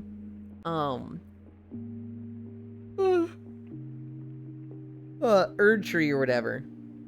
It's the same exact mechanics, no new like classes, archetypes, you know, a bunch of new weapons, and just the separated map. You can't go to the old map at all. It's just in tandem with the story, almost like a Tales of Berseria and Zestiria, or Pokemon Red and Pokemon Blue. Well, those use the same area. Think of a game like Pokemon Red and Pokemon Blue if they were in different areas. It'd be a completely different game, and it'd probably win fucking Game of the Year because it's fucking good. But they were just like, why would we make it separate when we can just build off the existing games? So they did, and does that disqualify it from Game of the Year? In some people's eyes, yeah, it should, because, you know, it's not a new game experience, it's not a new leveling experience, it's just more endgame. But, like, at the same time, if I were that studio and I worked my ass off for that, and it was like, oh, you don't even have a chance to guess, you're just DLC. You get to go sit at the DLC table. But didn't Elden Ring already win Game of the Year when it first aired? That's a huge question for me. I believe so. To keep winning Game of the Year for the actual thing, granted, they've made significant changes so the gameplay is engaging and you have more content, but it's still Elden Ring. It's not Elden Ring 2. It's not Elden Ring Origins. It's just Elden Ring. I don't think that matters, though. Because, like, let's say Elden Ring didn't win Game of the Year in 2023. Does this exact same thing now have better qualifications to be in the Game of the Year category because it didn't win the previous year? I feel like that seems inconsistent, and it shouldn't. It'd be like, you know, a special asterisk like, oh, if a DLC comes out, you can count that in the Game of the Year category. Unless you've actually won Game of the Year before, then you're disqualified because we got to spread it out a bit. That seems a little bit like inconsistent, and, you know, it sounds like, you know, oh, this should get Game of the Year, but it was literally disqualified on. Then I agree with you that it would be fair to not matter whether or not the game had previously won Game of the Year. At that point, it just missed its chance, and there was a better game that year. It won Game of the Year in 2022. I love Elden Ring and the DLC. Yeah, and since 2022, we've had some banger games, but if the category keeps getting taken by Elden Ring, it's like having a pageant runner re-enter after winning. DLC is used to me like massive before the whole microtransaction hell that took over. Well done, Yoon. Thank you. Game of the Year for games that came out that year. That shouldn't. I'm sorry. Skyrim got Game of the Year for 20 years in a row. That should not have happened. Holy. If it was for all games, then let's be real, Mario would be top, haha. Maybe it can win awards regardless, but I don't know about Game of the Year. I mean, so it definitely should qualify for awards regardless, but it's one of those things where it's like, do they need to specifically have it, like, why does it need to be, if it has the content of a completely new fucking game, if it's like, you know, 60 fucking gigabyte download and it's a massive, you know, thing itself, I feel like that ought to qualify it for Game of the Year.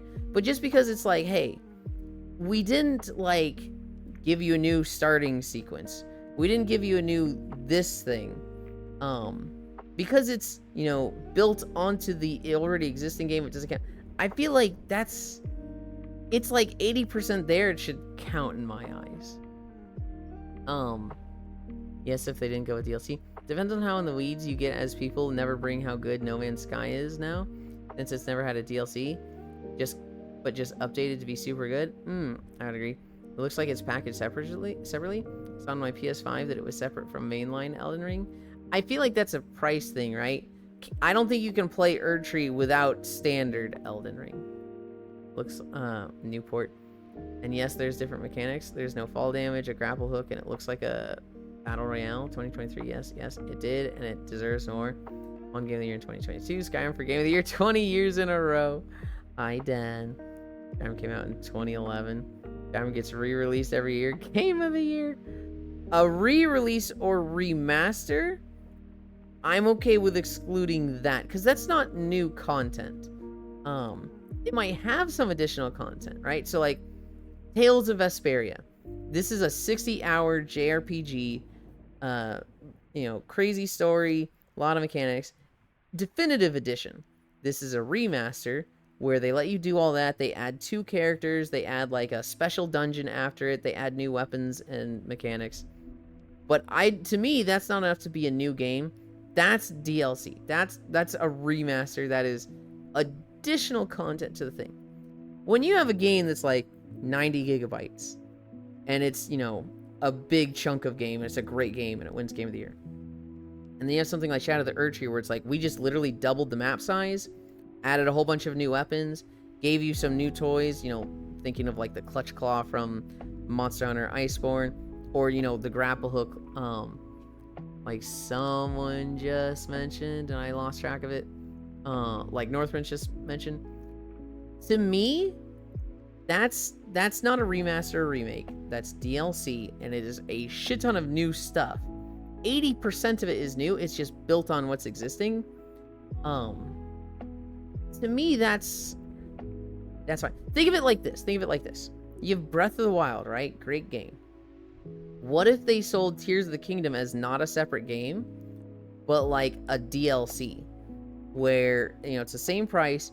You have to go through Breath of the Wild, do the main story, and then it goes, start Tears of the Kingdom, and then you go through the exact same start sequence of Tears of the Kingdom, but it's the same world. It's there's changes. You got the time skip. You go into the story like that.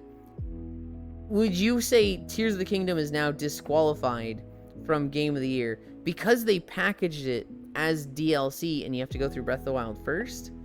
Or, was it, it had to be separated the way it was for it to qualify for Game of the Year? Yeah, I think having it separated as its own separate edition of the game. Yes, Breath of the Wild is like a huge first step. Like playing Tears of the Kingdom would kind of not make a lot of sense if you didn't, but it is a sequel. It is the next step in the game series. That's normally how games go. That seems incredibly pedantic to me. And so I guess I just disagree. That's fair. I bought Skyrim on Switch, refunded it a month later. I never played Skyrim. Looked nerdy. Miss Ellie, see me after class. Come on then. I'm getting on tonight. Oh my goodness. I don't know. When a DLC is that big and it adds that much new stuff, to me it just seems like to disqualify it from Game of the Year because, they packaged it as a DLC and not as a completely separate thing. It's just like, I don't know, that just seems pedantic and unnecessary to me. So I asked the question then, what makes a game company go, instead of a DLC, we're going to make a second game, i.e. Tears of the Kingdom, versus Elden Ring? We're not going to make a second game. We're just going to make a DLC, the size of a second game, the game content of a second game, but we're not going to make a brand new game. Like, where's the difference between different game devs that causes that line? I don't know.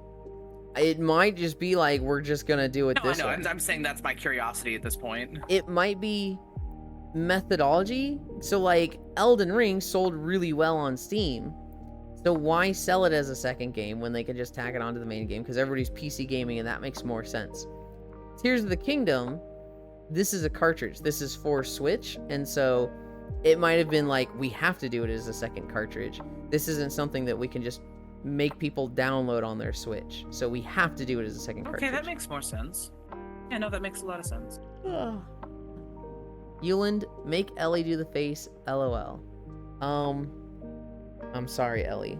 I don't have accessories on this model, except for this choker. So we'll put that on for you. That's your redeem. I'll redeem it or I'll refund it if you want. Depends on the company itself. Call of Duty Modern Warfare 2 is a new game, but Shadow of the Erdtree is a DLC. I think it literally just depends on the company and what they decide to do, whether they do it as, you know, a DLC expansion, or if they decide to do it as a cartridge, you know, a physical copy. I think if it's a console game, you're more likely to see a second game. I think you have to see a second game. But if it's like, you know, something that's PC focused, why do it as a second game? They'd want to capitalize on the success of that first game, and so they're more likely to sell it as DLC like that, to, you know, tack onto the already successful name. But to me, they're kind of the same thing. Like, to me, Shadows of the Erdtree is very comparable to Tears of the Kingdom, where it's just more map. Depends on the company itself. I mean, by that extension, anything that comes through for, what is it, Conan Exiles or Ark, if they drop a whole new map, new monsters, new weapons, is it DLC or is it another game? It's a case-by-case basis, right? Because in that case... Well, I guess so, yeah. You could say, yep, new game. This could have been packaged as a new game. But they've made it so modular that, you know, by the 15th one, it's like, this isn't a new game. This is still using all the old systems and whatnot, so... I don't know if we can call this a new game.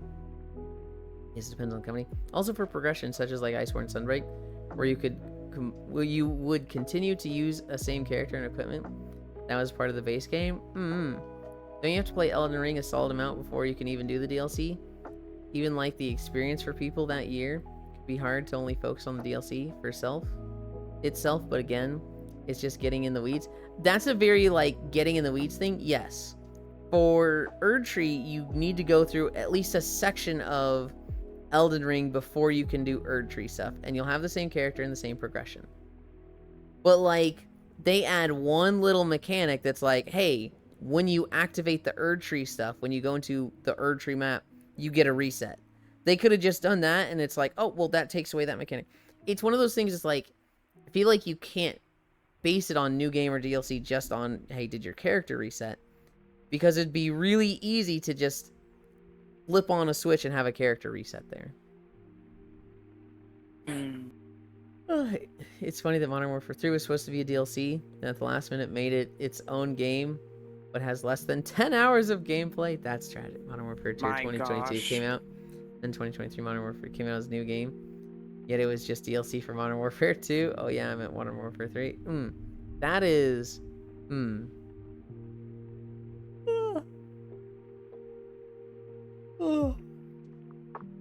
Oku, I'm looking at your character. I want to see the full outfit of that character, because I'm like, was that the same outfit I was wearing? There's no way, right? There's no way. Hi, Shael. If you read this, you're cute. What the heck? What the heck? Ha, I didn't read it. Proof. Okay. Shadow of the Erdtree does have its own progression, but the base progression game still matters. Yeah. And it's one of those things where it's like, I wouldn't say a game is new or DLC based on just that, because it's so much like, it's so pedantic, and it could just be like, hey, flip the switch, it counts. Hey, flip the switch, it doesn't count. It's too easy to have it be one way or the other for that specific thing. My basis for like a new game is, how much are we getting, and is it realistic to do this? Is it realistic to do this? Like, would it stand on its own? Could it stand on its own if you flipped a few switches? Shadow of the Erdtree, very much in my eyes, could be like, hey, We're taking out the base game.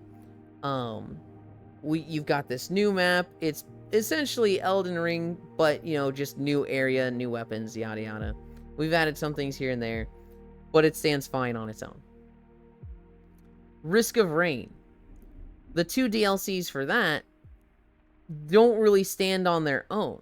You've got new maps, you've got new survivors, you've got new items, but it is like an extremely half-assed game if you just had those. If you had just the 3 new survivors, and you went into the 6 new maps on loop, and you had the new items, it's a new game. It completes a loop in the Risk of Rain 2 style, but it's so much better as a DLC, and like, it's so much smaller than the base game and core that it builds on. When you take Risk of Rain 2 with its DLC, it's like 15 characters or something, triple the items, triple the amount of stage. Actually, I think it's like 4 or 5 times the amount of stages. In that regard, Whispers of the Void and Seekers of the Storm are very much like, this is a DLC.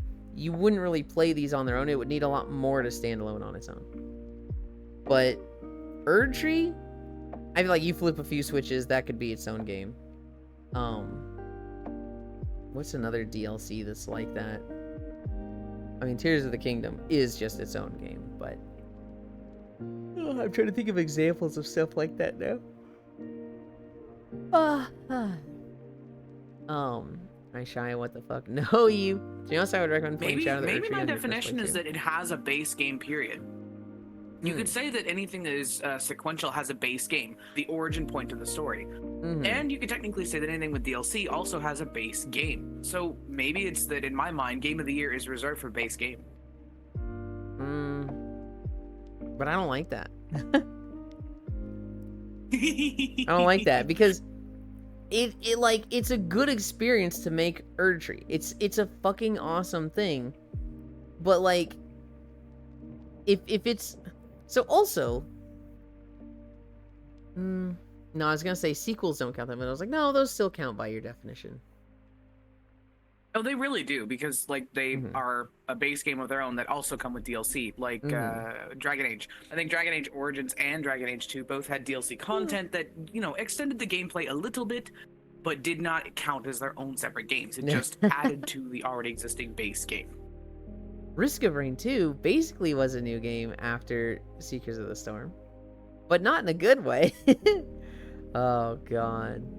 Oh. To be honest, I would recommend playing Shadow of the Erdtree on your first playthrough, since it scales with you, so it's really hard at like level 200.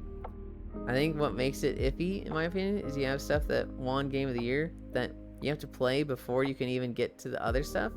Granted, Souls games are boring as fuck in my opinion, so I don't know how it all works. Yeah. I mean, on the flip side, which one would win Game of the Year? Pokemon Sword or Pokemon Shield, or both? Well, I'm just throwing curveballs. Yeah. I mean, so let's say they come out at the same time. It feels like they're in tandem, and you would say Pokemon Sword and Shield win Game of the Year. But if they came out at different times, like let's say Pokemon Sword came out, and then a year later Pokemon Shield came out, and they used the same map, but it was totally different. You know, different trainers at places, different roads are closed. You go through the gyms at a different, order. Would that count as a different game, and would that qualify for Game of the Year? I think at that point you'd have just the votes of which one was liked more, and it might be close. It might be very close. Well, they But come out a there year very apart. much could be a winner between them. They come out a year apart in this situation. Well, then they might each win Game of the Year at that point. A better example would be like Pokemon Pearl and Diamond versus Pokemon Platinum. Yeah, because I mean those literally exist, right? Should Pokemon Pearl and Diamond win Game of the Year, and then the next year when Platinum comes out, is that disqualified from Game of the Year?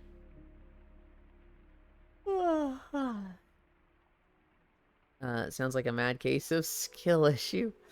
I beat DS1 and Elden Ring. There's more to it than just the main gameplay loop. Didn't beat DS2. Opinion discarded. Better example would be like Pokemon. Main gameplay was not good enough for me to want to do more. Again, mad case. I would just rather play something else.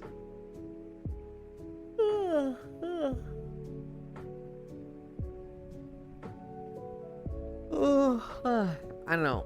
In my eyes, a big DLC like that, I'm okay with it being Game of the Year. That's my take. I know a lot of people don't like that.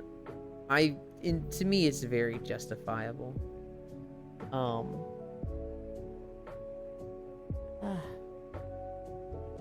My legs feel so fucking good now that I'm not on them anymore, guys.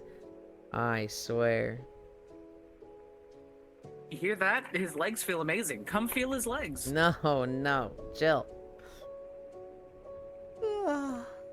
Is it nap time? What were my notes?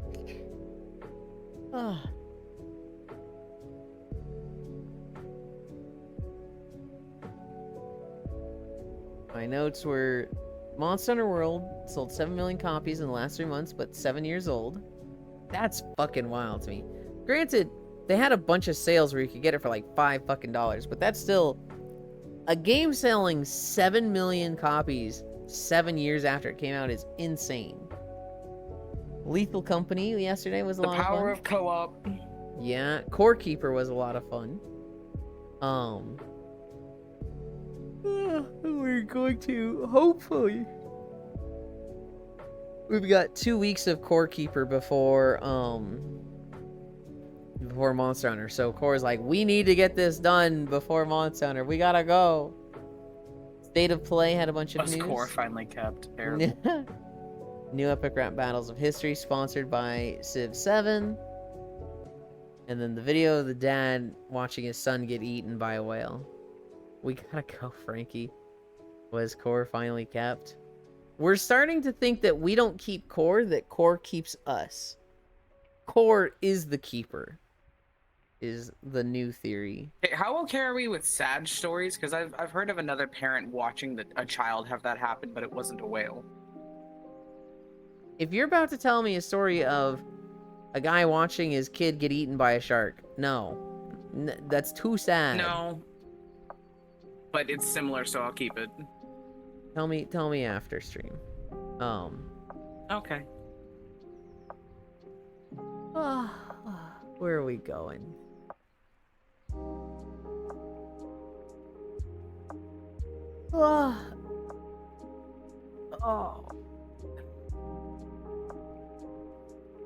I'm gonna feel so good after this nap, I swear.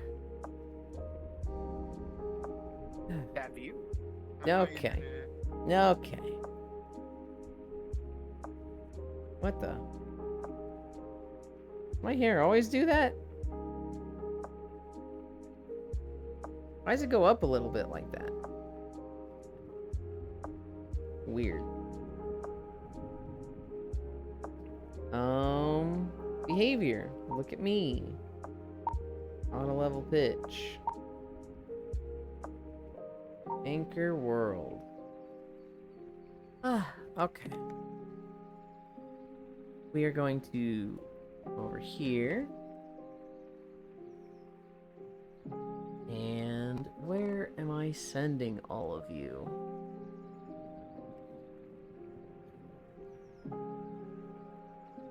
Thanks for streaming on. Have a good nap, cutie. Thank you. Have a great nap. Yuki, when do I get you for a nap again? When the hell is that happening?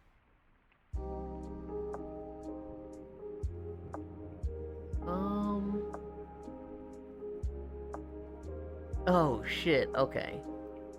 I know where we're going.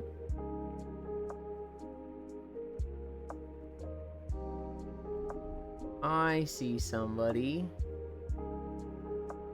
playing fucking Tales of Graces. Wait. But they're not live? Huh? What happened? Are they not live?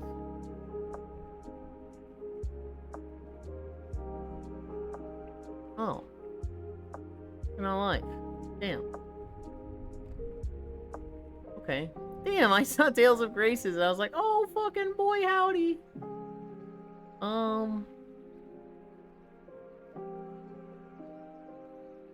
I see an art stream. Let's go to art stream.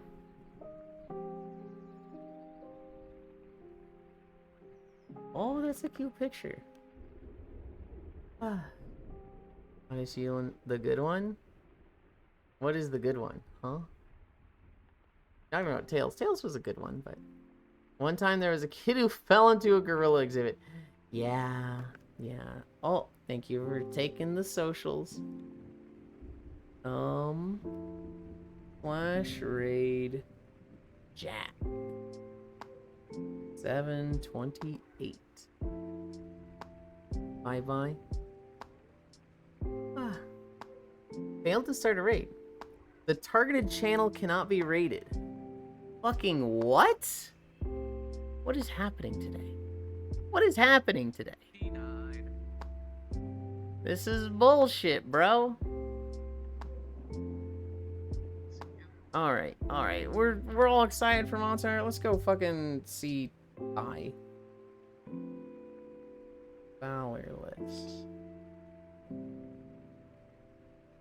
I'm gonna yell at Jack later. Takeru, hi. You started a raid to Valorless. They have raids disabled? Why though? Why? I'm gonna yell at his ass later. Thank you so much for the stream, Amazing Ewan. I hope you have a great and comfy rest. Perfect timing. Hi and bye. Yeah, we're heading out. Thank you everybody for keeping me company. We had a crash earlier, but got through it. Honestly, I saw a shit ton of fun today. We did 5.8 miles. Tonight, oh my god, I finally have a day off. I'm napping after this. If you want to come nap with me, get the fuck on VR chat. That being said, I love you. Bye.